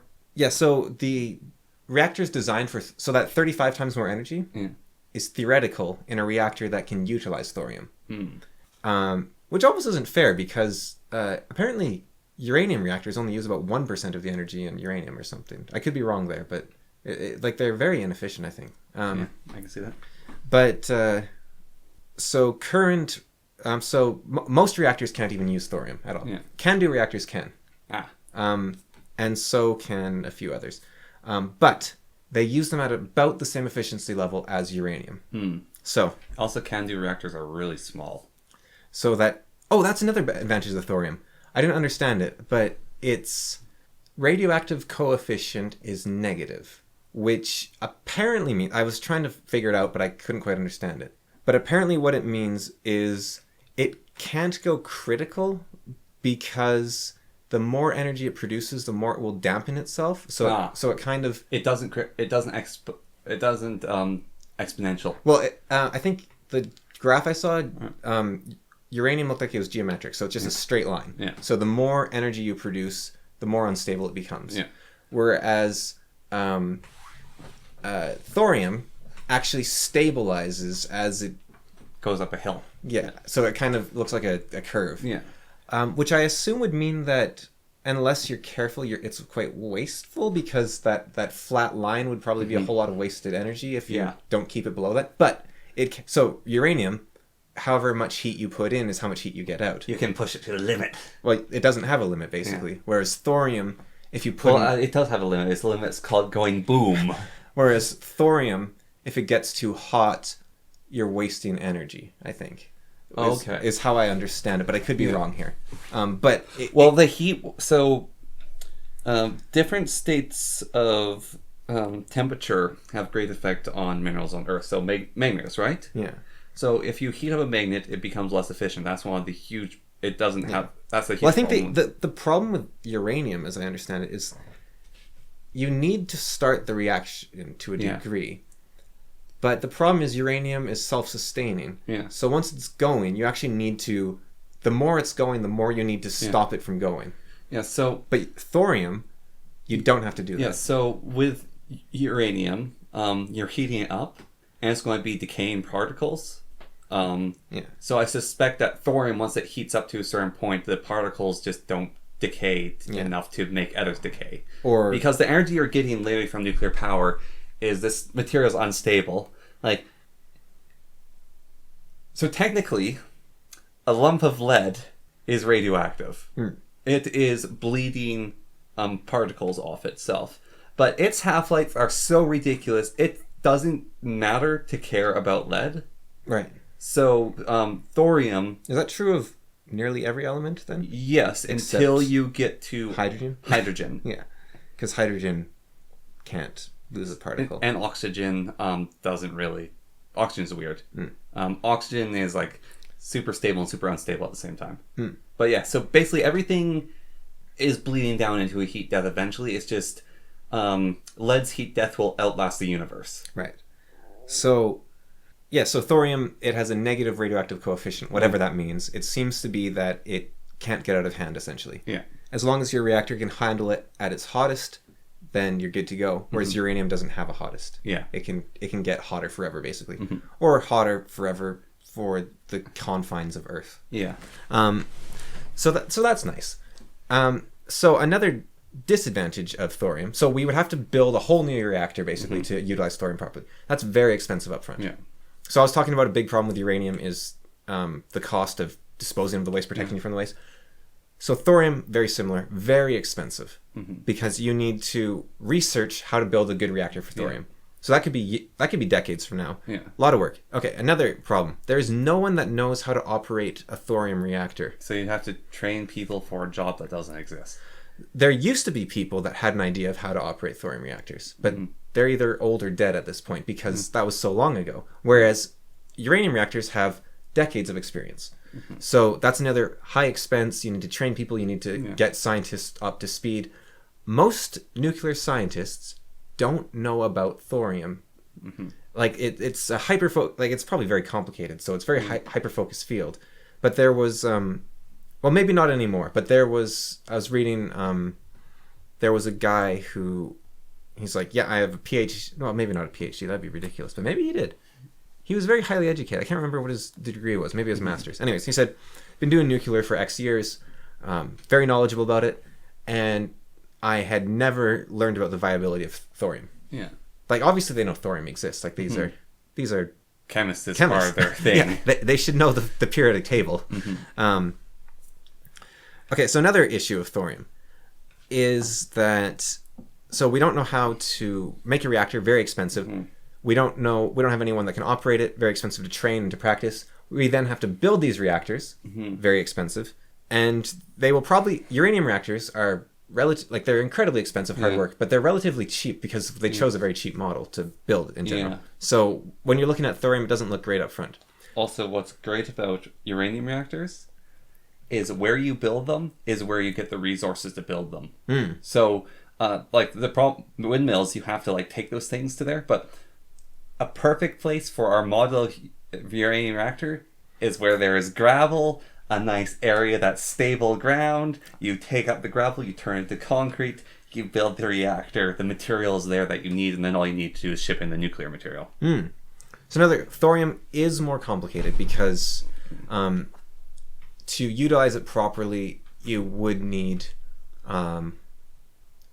more technology, or like the molten salt. You actually need to be using like... Oh, that's another thing. Thorium doesn't require the same processing level. So you know how uranium you have to enrich and everything. Thorium, I believe, you can just kind of chuck in there and call it a day. Like it's already like, because you get pitch blend out of the earth with uranium, and then you have to do something with it. Thorium, I think you actually just get or you get like thorium combined with like radium or something, and it's just like you just knock the second material off and you're good to go. Bam. So thorium is much easier to... It's in a usable state already. But the components that go into a factory, I think, are slightly more complicated. So that's just another cost. You also have to turn thorium into rods. I don't think... they do something different. Well, the Can-Do has the Can-Do... Sorry, it doesn't have rods. The Can-Do reactors have cylinders. Right, but a thorium reactor would be a totally different design, which I think... Like the molten salt, I think what they would do is kind of mix everything together. I didn't... I didn't look into it enough, obviously. Can-Do reactors have the problem that they just break. Like Can-Do's, you give them 20 years, and you need to replace half of what's inside it. Right. So another issue with thorium is there is 3 times the amount of thorium on Earth, and it is safer to mine, of course. But... It's all in Russia. So there's a thing called reserves, like the Earth's oil reserves, the Earth's iron reserves, the Earth's uranium reserve is much higher than the Earth's thorium reserve. So what that means is there's a lot of uranium mines on Earth. There's not really any thorium mines. So the accessible uranium is much higher.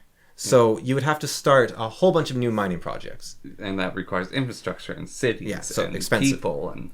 And huge disadvantage. So Canada has some of the most uranium on Earth. Like we're 3rd or 4th. We're like 10th for thorium. We're much lower down. Australia, which is like 2nd for uranium, has the most thorium. So, like, do we want the Aussies to win? That's what thorium does. Another disadvantage. So you have to get you have to start a whole new industry, a whole new mining setup. In Australia. In Australia, yeah. Kazakhstan, I think, has some as well, so they can double dip there. So can Australia, but Canada can't really. So that's unfortunate, but we can sell them Can-Do reactors still, because that uses thorium to a degree, but it'd be better to make new ones. So upfront costs are massive. So it's sort of the same problem as green energy, is having to build a development upfront. Well, except we are... But we actually know what we're doing with green. Like, because at this we've been point, working on it. At this point, we actually know what we're doing with green energy. So another issue with thorium. I don't know what this is, because I'm really... Actually, I find... I don't know what they're called, isotopes maybe, really confusing. Like uranium 232, 238, I don't understand. If we have elements, then why do they have multiples of the same element? I can explain that slightly. Like it's a ionization or something, or extra neutrons, or your element is, like, you know what a basic element is. It's a collection of neutrons, electrons, and protons. Yeah. So those different numbers, basically, is they have lost some electrons, but they still are what they are. They're closer to what they are than being something else. So, we're 2 elements that are really close together, like number 10 and number 11. Anyway, so number 10 and number 11, they're also smaller, they have less sparkles. Theoretically, those can turn into each other by losing enough stuff. But when you get to the bigger numbers, like number 50 and number 80 and 100. Yeah. Those things, the amount of particles they have in between the two is much higher. And so uranium can lose a few it can lose a few neutrons, it can lose a few electrons. Actually, elements can lose tons of electrons, stay with there. But it can lose neutrons, and it can lose protons and still be it. Right. So radiation there's a ton of energy in this thing because it's super dense. And I think it's the strong nuclear force is what's forcing everything apart. And so there's a lot of energy going on there. And basically it's saying, bugger off, and it's flicking that particle out, and it goes flying.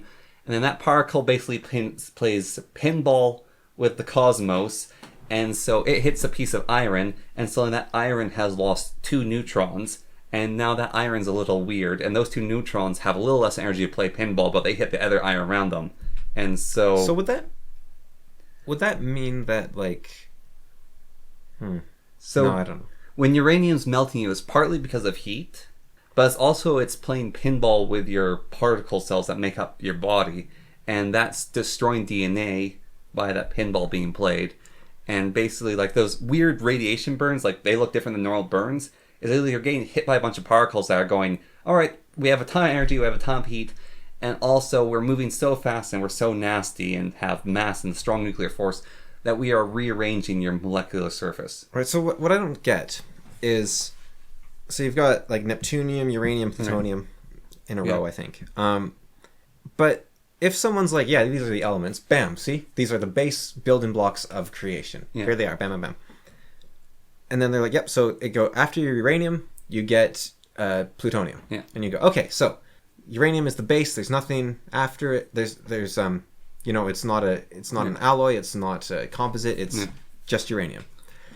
And then we've got the base building block of plutonium. Yeah. And they're in their families and their periods, so that, plutonium has all the properties of these things in this line, uranium has all the properties of these things in this line, they have all the properties of these things in the horizontal. And But then you tell me that there's different kinds of uranium. Yeah. What my mind says is, no, you've got like 6 elements that you haven't named there, and you're just calling them all uranium. Because the distinction between them and their properties is so little, though, that it might as well be uranium. But then why do they matter so much for the reactors? Because I suspect it's probably because the amount of energy they bleed and how they react with everything. So heavy water, it's another one, right? Yeah. They're like, oh, well, it's chemically water, but with an extra neutron. Yeah. Then that's not... Why is that... Well, I don't think that's water. I think our whole... Either I don't understand it, right? Or the whole system's definitions are wrong. Because the periodic table is incredibly convenient, and changing it to account for uranium-220 versus uranium-230 is a mess that we don't need. Right. So, I think it should all be changed, though. And either I don't understand it, or all of science is wrong. And I think all of science is probably wrong here, because it just seems really messy to me. But anyways, so there's a problem with thorium, where some portion of the taking it from the ground to getting the energy out of it, and I don't really understand where along the line this happens. There's some interaction with uranium, and I don't know why this happens. I don't know if it creates uranium and that's the problem, or if you need uranium to kickstart thorium, or what it might be. But there's somewhere along the chain of getting the energy from it, sticking your plug in the metal. Yeah. You get an issue of deadly levels of gamma rays. Okay. So, you need shielding to work with thorium, because it's more dangerous than uranium. For the workers? Yeah. How far do these gammas travel? I don't know, but you can shield it. Yeah. There is safety measures you can take, but again, that's another expense. Yes. Because you have to make sure everything's shielded, everything's safe, everything's... Okay, so at the end of the day, very expensive, lot of research, probably decades down the line, right? You finally build your first... You build your first thorium reactor. Yeah. The problem is, all of this is theoretical. It might not work. It might not be what we think we don't know. So it's a huge investment for an unsure outcome. Yeah. Now it looks really good. Theoretically, it's pretty solid. Yeah. But we don't know for certain.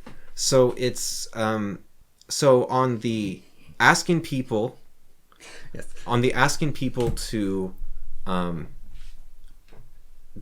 hey, you're a business, make a thorium reactor. Yeah.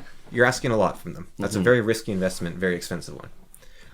On the environmental side, sounds pretty great. Besides the deadly radiation, gamma. That's not a problem environmentally. That's just a problem for the workers. Yeah. Human rights wise, that might be an issue, but for the environment, that's fine. Yeah. Because the gamma rays, they're not. It's like you can contain them within the factory. Like you're killing people handling the stuff. You're not killing the world. Just sterilizing the air. So from a death, I was looking up gamma radiation death. It's nasty. It's basically the same as destroying angel. You just fall apart. You start like bleeding from your mouth and nasty. It's not nice. You're sterilizing his own. Like destroying angel makes cells stop reproducing. Yeah. Gamma rays kill cells. It's just the cells are dead and they're not working anymore. It can also cause cancer. I guess that's the same thing. I guess destroying angel could probably cause cancer. No, a clump of dead cells would cause cancer. Yeah. Well, not dead, but like broken. Yeah. Yeah. Destroying angel, I guess, probably kills more in an area than. But you could probably get cancer from it. Yeah. I mean, you probably died before the cancer ever killed you. I mean, if you took like small amounts every day, you could probably get cancer. You took small amounts of destroying angel every day. You're an idiot. You're like, it's like the worst assassin ever. It's like, I took small amounts of this every day, and now I have cancer. Well, I've slowly made myself immune to lead and mercury by taking small microdoses. Being much more similar would be like, I took a small amount of bleach every day to make myself immune. Because it's basically the same process. So, what actually happens to what's the Hulk, but Steve Bannon? I was exposed to large amounts of gamma rays. Just died.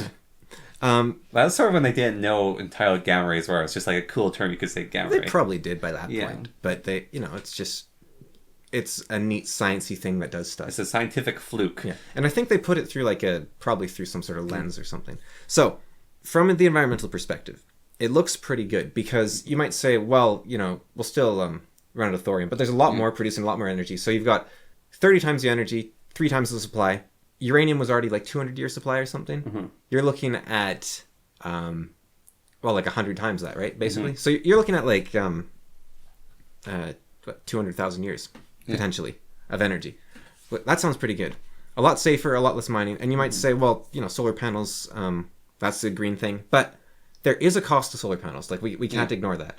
And if thorium is 1,000 times less impactful than uranium, I don't know, because apparently these cost these lifetime analysis. There's not really any out there because it's so hard to do. Like there's a bunch out there, but it's very hard to do an accurate one. Yeah. Because you're like, well, what time frame are you talking? There's a guess. Like uranium has very, very little impact if you measure it as a 1-year thing. Like uranium produced this much waste, but solar panel, you had to have all these things. You have to ship so many different components from all around the world. Yeah. You had to pollute so much stuff to melt down the glass and everything else. But then you say, okay, but what if you count the pollution from, you count the waste of uranium versus the waste of a solar panel? So they're both dead. Yeah. And you say, okay, so this solar panel is junk, and it's junk for 1,000 years. So you have 100 kilograms times 1,000 years of waste. Yeah. But then uranium is a deadly slurry of junk. For 1,000,000 years. Yeah. So it suddenly looks a lot worse. So the time frame really matters. But then you say, okay, what is worse? Volume, deadliness.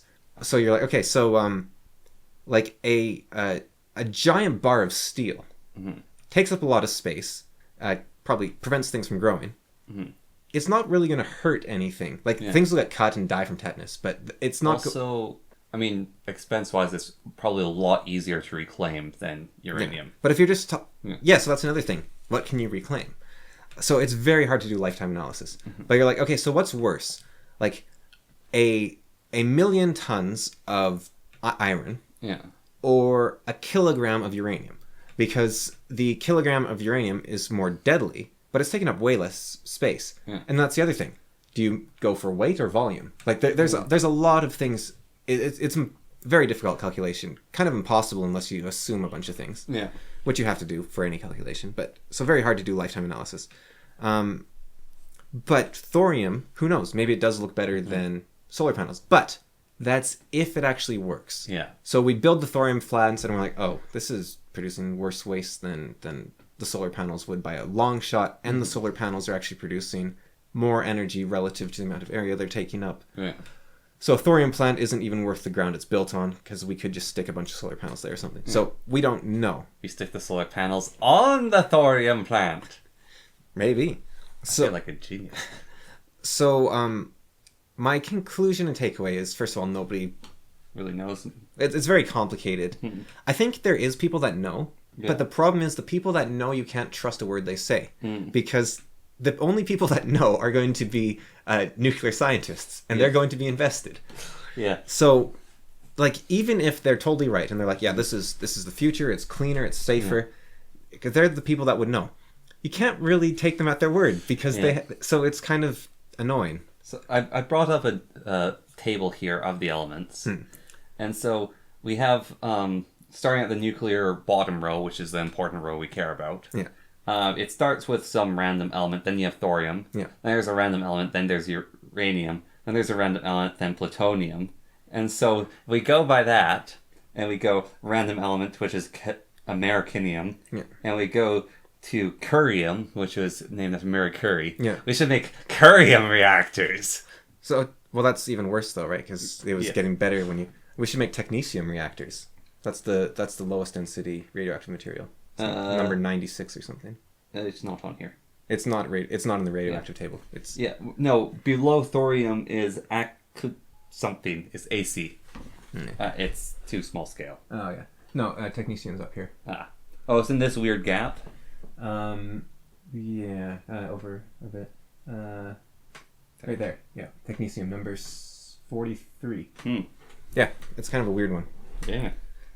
It's an outlier. Now, what we need to do is figure out how to unlock the hidden potential of the noble gases and get energy out of them. There's actually like a sci-fi book where the noble gases are like they figure out a different way to get a reaction out of them, and it's like the big sci-fi technology. I mean, if only we could unlock the other 90% of the human brain, then we could have a thorium reactor in our mouths.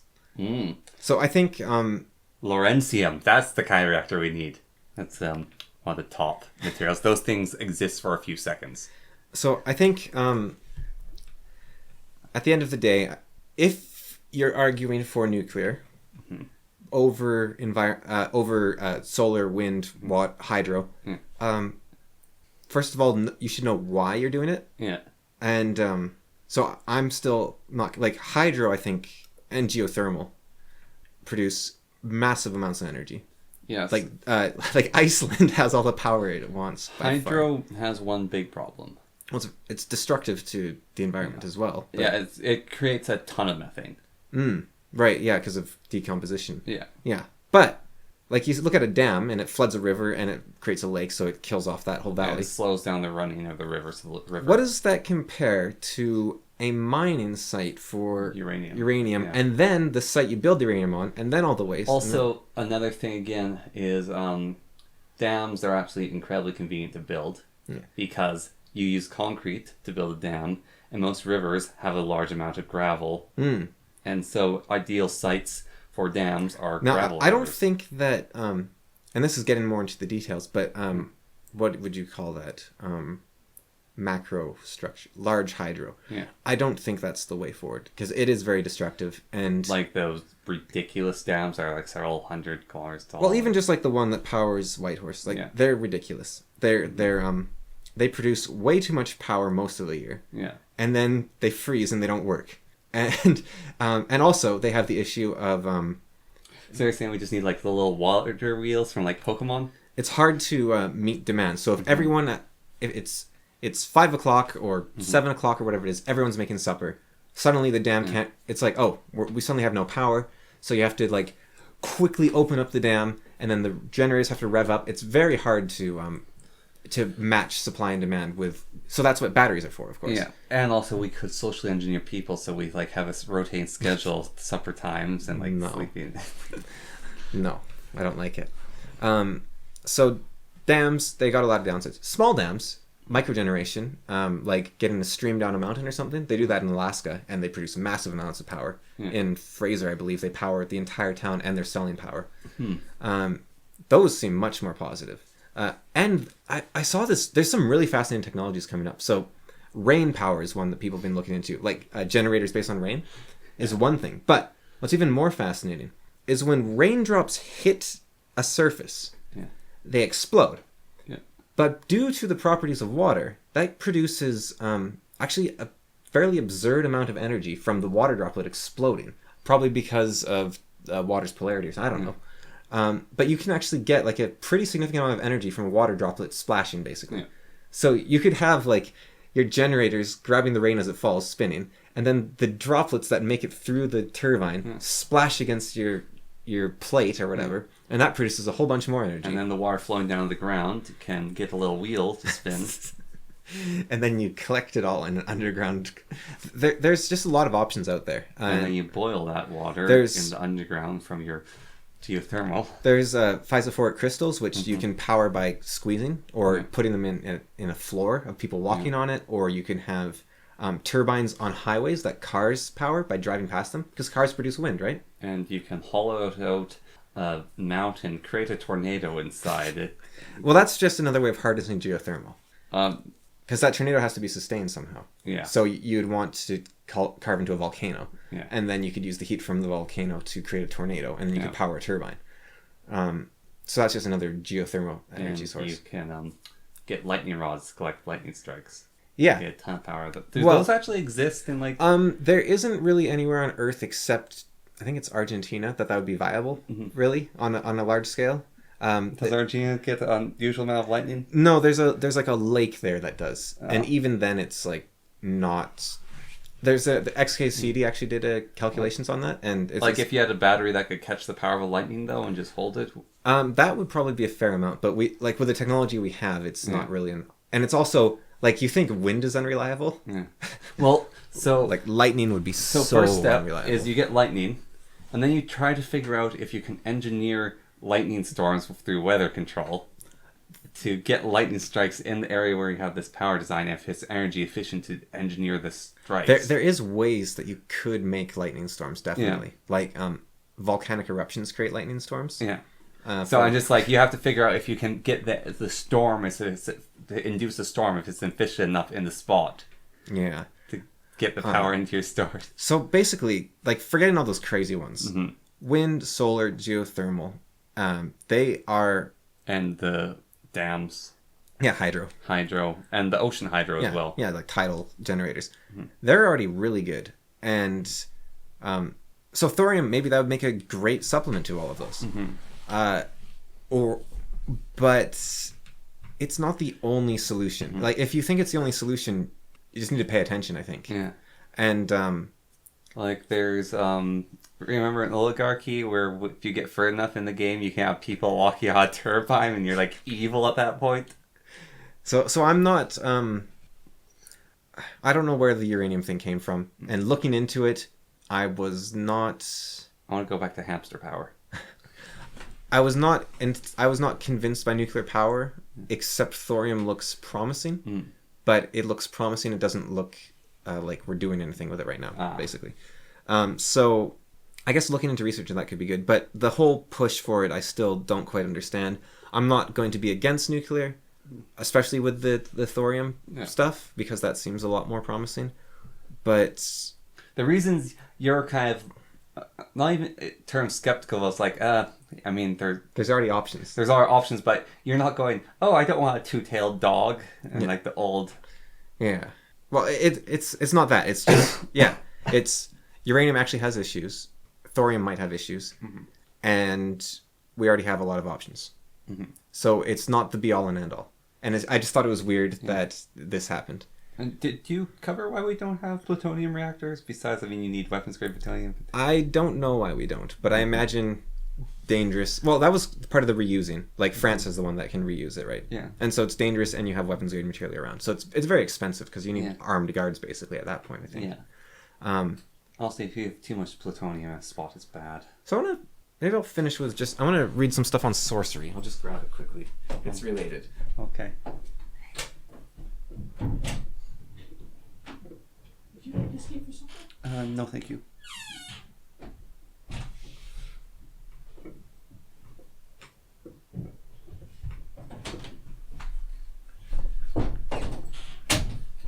So, it's also related. So I think uranium is similar to SJWs. Okay. You are attempting to engineer the world through very powerful means. Yeah. Communism, uranium, social engineering, governmental control, uranium, that sort of thing. Like, it's very powerful. You're playing with the substance of the gods. Yeah. Like, this is... Bottled lightning. Yeah, astral fire. Magic was called astral light, even. So it's that sort of idea. Like you're playing with just the powers of creation. Yeah. Like social engineering as well. You are controlling. You're commanding the spirit of humanity when you try to go for that sort of thing. Yeah. And you are saying that you, of all people, are capable of handling that power. Yeah. And so the idea of dark magic. So there was ceremonial magic, but and then there's dark and white magic, which are various forms of ceremonial magic. And the way to do white magic is very simple. All you have to do is act in harmony with the nature of yourself. So, in terms of SJWs, they want to fix the world. If everyone simply did what they wanted, and everyone, clean your room first before you fix the world. Make your life your little corner of paradise. If every man was true, then the sky above would be Caribbean blue. It's you've got a lot of people out there. 7 billion. Who are dyeing their hair. Oh, maybe not 7 billion people. Damaging their hair. Okay, that's not fair. You can dye your hair. Go ahead. Yeah. No, I'm sorry. Okay, no. There are people out there who go to a therapist for mental health problems. Yeah. They get upset online. They don't have jobs, or they do have jobs that they don't like. Yeah. They aren't getting married. Their relationships are shallow online. They're not living within the world. They're not fit. They're not strong. And they think they can change the world. Yeah. There's people that can't keep a tidy house, but they want to be like president. Yeah. Like Jordan Peterson said it best. You clean your room. Yeah. If you can't clean your room, then you can't. Why do you think you can do anything else? And so the idea of seeking this power,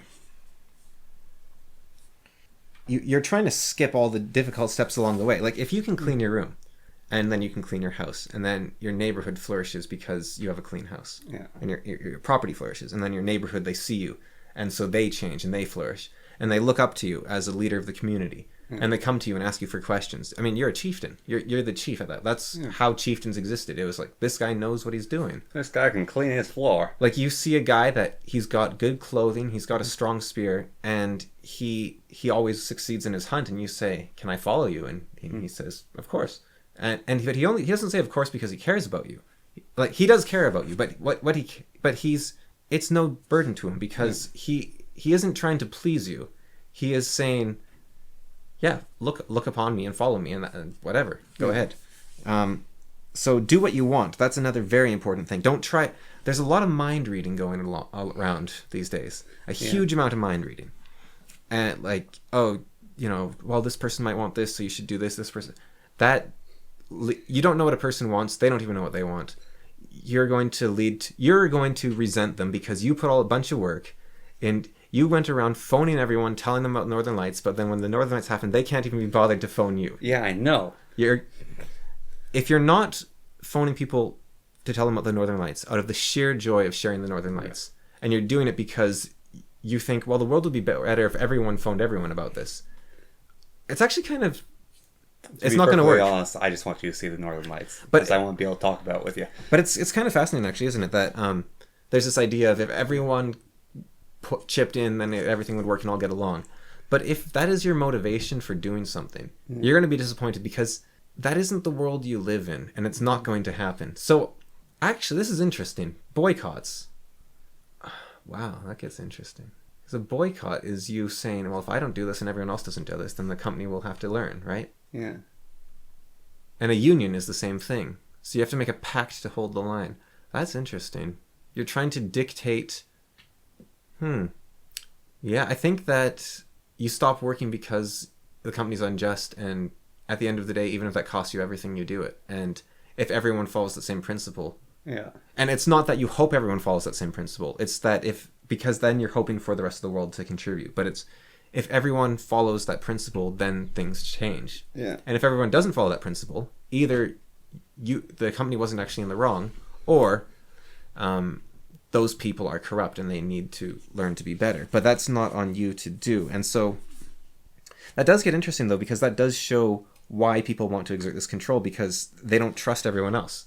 And it's that story of Orpheus I talked about, where Orpheus could have brought the spirit of humanity to perfection if he had trusted them, but he looked back, and so they fell on the path. Yeah. So the way to teach someone enlightenment is to just trust them and trust they're following along.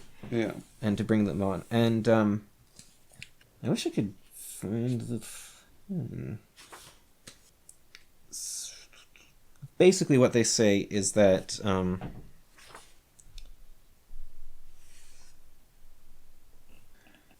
Here it is. So, among the Kabbalists of the Middle Ages were a great number of black magicians who strayed from the noble concept of the Sefer Yetzirah and became enmeshed in demonism and witchcraft. They sought to substitute magic mirrors, consecrated daggers, and circles spread around posts of coffin nails for the living of that virtuous life which, without the assistance of complicated rituals or submundane creatures, unfailingly brings man to a state of true individual completion. So you're basically... You want the benefit without actually doing the work. Well, you're willing to do a bunch of work. Yeah.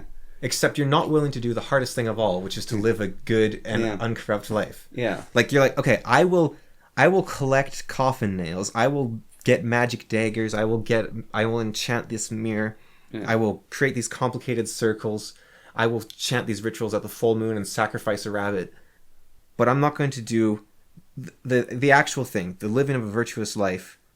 And so there's a story about a black magician who because black magic, it's a different way to get to the same goal in theory, right? Because the whole goal is individual completion, actualization. And so there's a story about a magician who had infinite wisdom, and he attempted to use that Faust, right? Yeah. And it still didn't really work. Mm-hmm. In the sequel, it did, but in the original, the whole idea was like, okay, he is a magician who knows what he's doing. He's not going to fall for the demon's tricks. So what demons do? This is really interesting as well. So when you summon a demon, the demon says, "I will serve you for all your life." Yeah. And then when you die, you will serve me for eternity. Yeah. So that's the deal you make with the demon. And so what happens then? So you make a pact with evil. Yeah. So this is your legacy in terms of uranium. Yeah. You make a pact, like the uranium will serve you all your life, but then for the rest, your soul serves the uranium for the rest of eternity. Yeah. Like you've and with the SJWs, you say I will give you power at the cost of your values. Yeah. I will enact the good in the world you want. So I will give you the end at the cost of the means. Yeah. But then what happens, right, is the magicians get older and older, and they're like, I don't want to be tortured by this demon for eternity, that I have, you have to keep this tight grip on this demon that you're forcing to do whatever you want. So they start looking for ways to extend their life. Mm-hmm. And they will do anything to extend their life, because the longer they live, the more the demon is willing to torture them, right? Because the demon gets to know them and gets to hate them. Yeah. So you start sacrificing children or doing dark rituals to extend your life, because you will do anything to put off that inevitable fate. And so it only leads to evil in the end. Yeah. No matter how good your intentions, the process of worshipping like harnessing evil doesn't. So I just think it's really fascinating that the idea of black magic, most dangerous form of black magic, is the scientific perversion of occult power for the gratification of personal desire. It is less complex and more universal form is human selfishness, for selfishness is the fundamental cause of all worldly evil. A man will barter his internal soul for temporal power, and down through the ages a mysterious process has evolved which actually enables him to make this exchange. So in this he says the mysterious process is magic. Yeah. But I think the mysterious process is actually an abuse of free will, or an abuse of goodwill. So what you do, like someone like Vosh, right? Yeah. He will say whatever it takes to win an argument because people trust him. They're like, he's operating in good faith. He's a human being. He's going to act the same. Yeah. And so like psychopaths, they have a secret power. They can do whatever they want. Yeah. I'm not saying Vosh is a psychopath, but it's the idea that lying is incredibly powerful. Mm-hmm. It's magic. Like you can make anything happen. Change the world. But you are bartering your eternal soul for temporal power. Yeah. Like, why does it matter that you get an extra, I don't know, you convince an extra person of your crazy ideology at the sacrifice of everything you hold dear? Mm-hmm. Sacrifice of your principles. Because you haven't gained anything, like you've gained very, very temporarily. Well, sitcoms like Faulty Tower and Father Ted. Yeah, they show the lies. Yeah, the lies happen and it goes through the whole thing. They get a temporary benefit out of these lies. And like the temporary benefit in those sitcoms or whatever they are is like maybe 10 minutes. And then it really comes crashing down. Instead, they just told the truth in the first place. But even if you never, your entire life, like let's say Faulty, never, Basil. Yeah. Never gets caught. Yeah. He is a very high-strung, confused person because he is constantly lying. Yeah. So the cost. Well, lies lead to other lies. You have to keep track of them. So, even if he never got caught, the cost to himself, the cost to his soul, is still there. Yeah.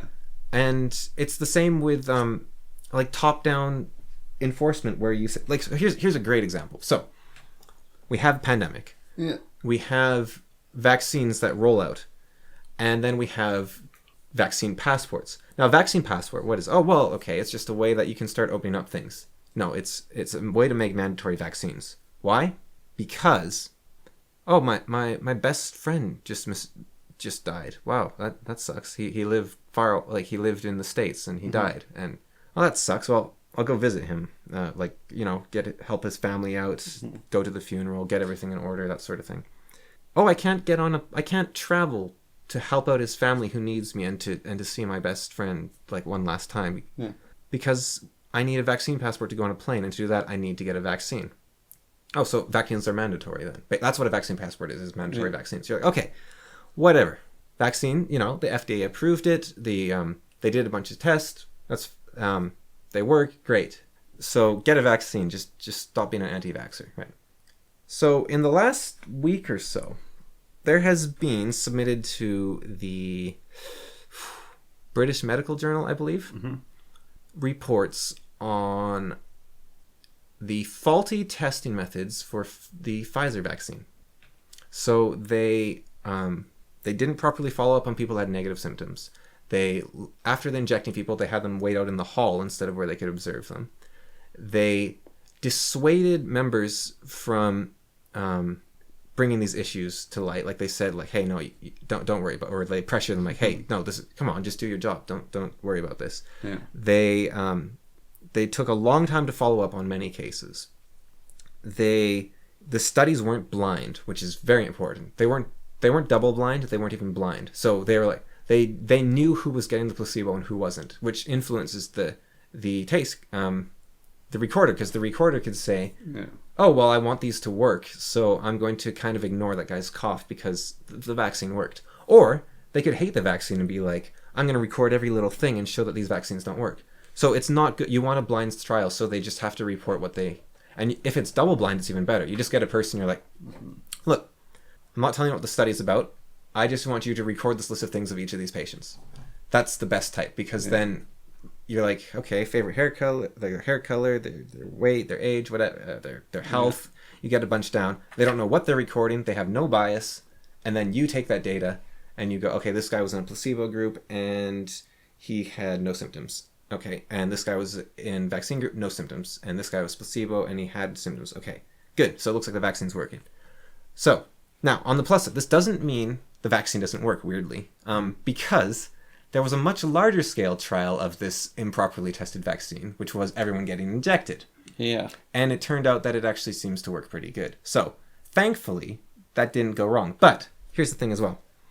The AstraZeneca vaccine, which has had the most upsets, basically, with people having blood clots and whatnot, seems to decay in effectiveness very rapidly. Like in 3 months, it was down to 70%. In 6 months, it was down to 50% or something. Yeah. So you need a booster shot, basically. The Pfizer, it's down to 90% after 6 months. Or maybe it's... And so they also think you need a booster shot. So all of these things, but the what's it called? The Johnson & Johnson one, it's looking like it is being much more effective after one shot. Yeah. So the Pfizer you needed 2, and the AstraZeneca you need 2, and Moderna you need 2. Pfizer you only need, the Johnson & Johnson you only need 1. Yeah. And it appears to be doing quite well. That was a much later technology that came out later. Yeah. So you're forcing people to take the least tested version of this, and you're telling them, trust these governmental figures whose job it is to look good. Yeah. And the FDA as well. Apparently they knew about a bunch of these issues, but they pushed them anyways. Well, they said they didn't matter. And that's the thing. Maybe they don't matter to a degree, right? Because one testing company that Pfizer hired didn't do a proper job of testing. Yeah. That doesn't mean the results they got were completely invalid, and that doesn't mean that of all the tests, they were all invalid, because Pfizer hired a bunch of companies to test for them. Yeah. But what it means is, you were in a situation, and we'll see in the future, hopefully this is the worst it gets, where the government was forcing people to take things that weren't actually tested the way everyone thought they were. Yeah. And so that is what happens when you have you have the power of the gods, and you think you know everything, and then it turns out you're missing one key piece of data. Yeah. And it could be no one's... Like, I don't think the FDA, to a degree, or especially the people making the vaccine passports mandatory. Well, the vaccine passports, right? Yeah. I don't think they are evil or even trying to hurt anyone. I think they're trying to do what's best for everyone. Yeah. But they don't have... No one has all the information. And so it is absolute arrogance to think that you can mandate anything to anyone. Yeah. Because that mandate, I mean, besides something that makes society function, I guess, like murder. And I guess that's what they're thinking, is this is similar to murder, maybe. Yeah. But what you have then is you are forcing people to take something potentially harmful because you were just missing some information. So you have to be very cautious about this sort of thing. And the law, like things like murder and theft and whatnot, that was... Taken thousands of years. Yeah, common law is like, we have self-defense, we have like stressful, we have mens rea, we have like you have to be able-bodied, able-mind, we have this huge lexicon devoted to figuring out the exact degree of severity of what someone did. Yeah. Because like we figured out over time, and that is our law that we use. So even something like murder, we're not just like, well, murder's obviously wrong, so you should kill all murderers. We're like, okay, but was it self-defense? Were they under duress? Were they out of their mind? We have degrees of murder, and then we have manslaughter. And so when the government just says, well, we know everything, so vaccines are mandatory. And I am saying vaccines are mandatory because of what I said about the vaccine passport. If you can't live as a normal human being without the passport, then the passport at some point becomes mandatory. Yeah. And what the vaccine at some point becomes mandatory or forgery. And but the thing is, like, even Pfizer seems to be working pretty good, right? Yeah. But it is wearing down in effectiveness. What if they come up with a vaccine that is healthier for you and doesn't wear it, like it lasts 2 years or 3 years, but for some reason it doesn't interact well with Pfizer? Yeah. And you're like, oh, well, I was a good citizen in the front of the line, and now look at me. And then those stupid anti-vaxxers, they're like, yeah, I'll take this one. This one's been tested for 2 years. It lasts for 2 years, and you only get one shot, and you don't feel too bad after. And you're getting, it's pre-ordering a video game. You get the worst product for the most cost. Yeah. It's like And mandatory pre-order video games. Johnson & Johnson, Prozac, Pfizer are all companies Yeah. that are looking to make money. Well, that's the thing as well. Pfizer, And especially they don't have great track records. Pfizer. Well, Pfizer, it's kind of weird. Pfizer's track record is okay. All the companies they've acquired is terrible. But like Pfizer has done forced vaccine testing on they killed like children in Africa, like many children, because they gave them this drug that didn't work. Yeah. And we had issues in Canada with the First Nations getting forced vaccines that killed children. Again, this is something that happens, and then people just hand away their freedom. They're like, well, it won't happen this time. Well, it's a bit of irony where it's like, capitalism is bad, we have to trust the capitalists. Yeah. Well, that's the other thing. Pfizer, well, Johnson & Johnson more so, but Pfizer, massive company. And like they're the 30th biggest country in America or something. And they sponsor basically every American news network there is. So you have all the news networks that influence culture telling you need to do this. And okay. Well, it's conspiracy theory level stuff. Well, so first of all, the government's buying the vaccines. So you are convincing the people to demand to tell their governments you must buy this vaccine. Then you're telling the people, oh, you need to get not one of them, but two. Oh no, you need to get three. Oh, you need to get two every year. Yeah. And they're kind of expensive. And we also pay all the news networks to be on our side. They're well, the effectiveness decays. Unfortunately. Yeah. And that's not necessarily the vaccine's fault. That's the virus is mutating rapidly. But the fact that AstraZeneca reduces faster than Pfizer shows that what the vaccines are made of matters. All I need is and the Johnson & Johnson one's looking like the best one yet. Need a panacea, and then we can put all these companies out of business. Well, you know the old conspiracy theory, right? That if any company made one, they wouldn't release it because it's far more profitable to treat cancer than to cure cancer.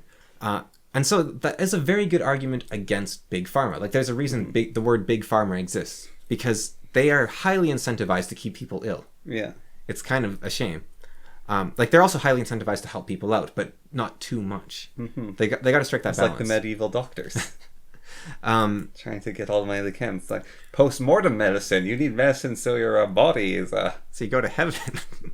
or so we can figure out what happened to you. Yeah. So the craziest thing is the left in modern era is the side that wants communism, like you said. Yet they are the ones trusting the mega corporations. Yeah. They're trusting Google and not Facebook so much, but Google, Twitter, Pfizer, Johnson & Johnson, Moderna. Like, used to be I think of that Family Guy episode. It's like those bastards at Johnson & Johnson, and it's like two men drilling. So like Johnson & Johnson is one of the biggest companies on Earth. Yeah, they're one of only two companies in America or maybe the world that has a AAA credit rating. They're which means they actually pay their debts. So good on them. But they're very rich. Yeah. They have a higher credit rating than the United States of America itself. Like they do very well for themselves, and they're kind of like the Lannisters. They always pay their debts. They're very wealthy. So good on them.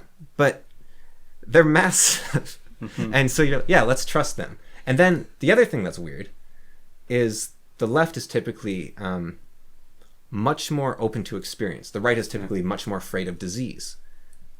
So the people that are afraid of disease are the ones skeptical of the vaccine. And the people that are less afraid of disease, which is the same thing as racism to a degree, right? Yeah. So you would think. Well, not necessarily, but outsiders. Different. Yeah. But they're the ones that are terrified of the virus. Absolutely terrified, which I think is a weird switch. But I think left and right has become ruined. So the French monarchy, so the French parliament, the people that sat on the right were for the royalty. The people that were on the left wanted to reform the royalty. So you had tradition. So I've heard it's done as order versus movement. Yeah. So right is order, the left is movement. but it has now become weird. Ruin has come to our It's now compass. become socialism and conservatism, or no, like social, like minor socialism, like free healthcare and whatnot. Like, it's become weirdly mixed up because, like, progressive is the left, I guess, but just kind of. So I guess they're still sort of, because the right is still conservative, but the parties maybe are the ones that are messed up, because the conservatives in Canada are not conservative. They're obviously left-wingers because they want to change everything. Yeah. With a right-wing agenda, which it's weird. I need to stop. Yeah. So I'll just end with a quote by St. Augustine I heard, which I really liked, which is, "The truth is a lion. You don't need to defend it. Release it and watch it fight for itself."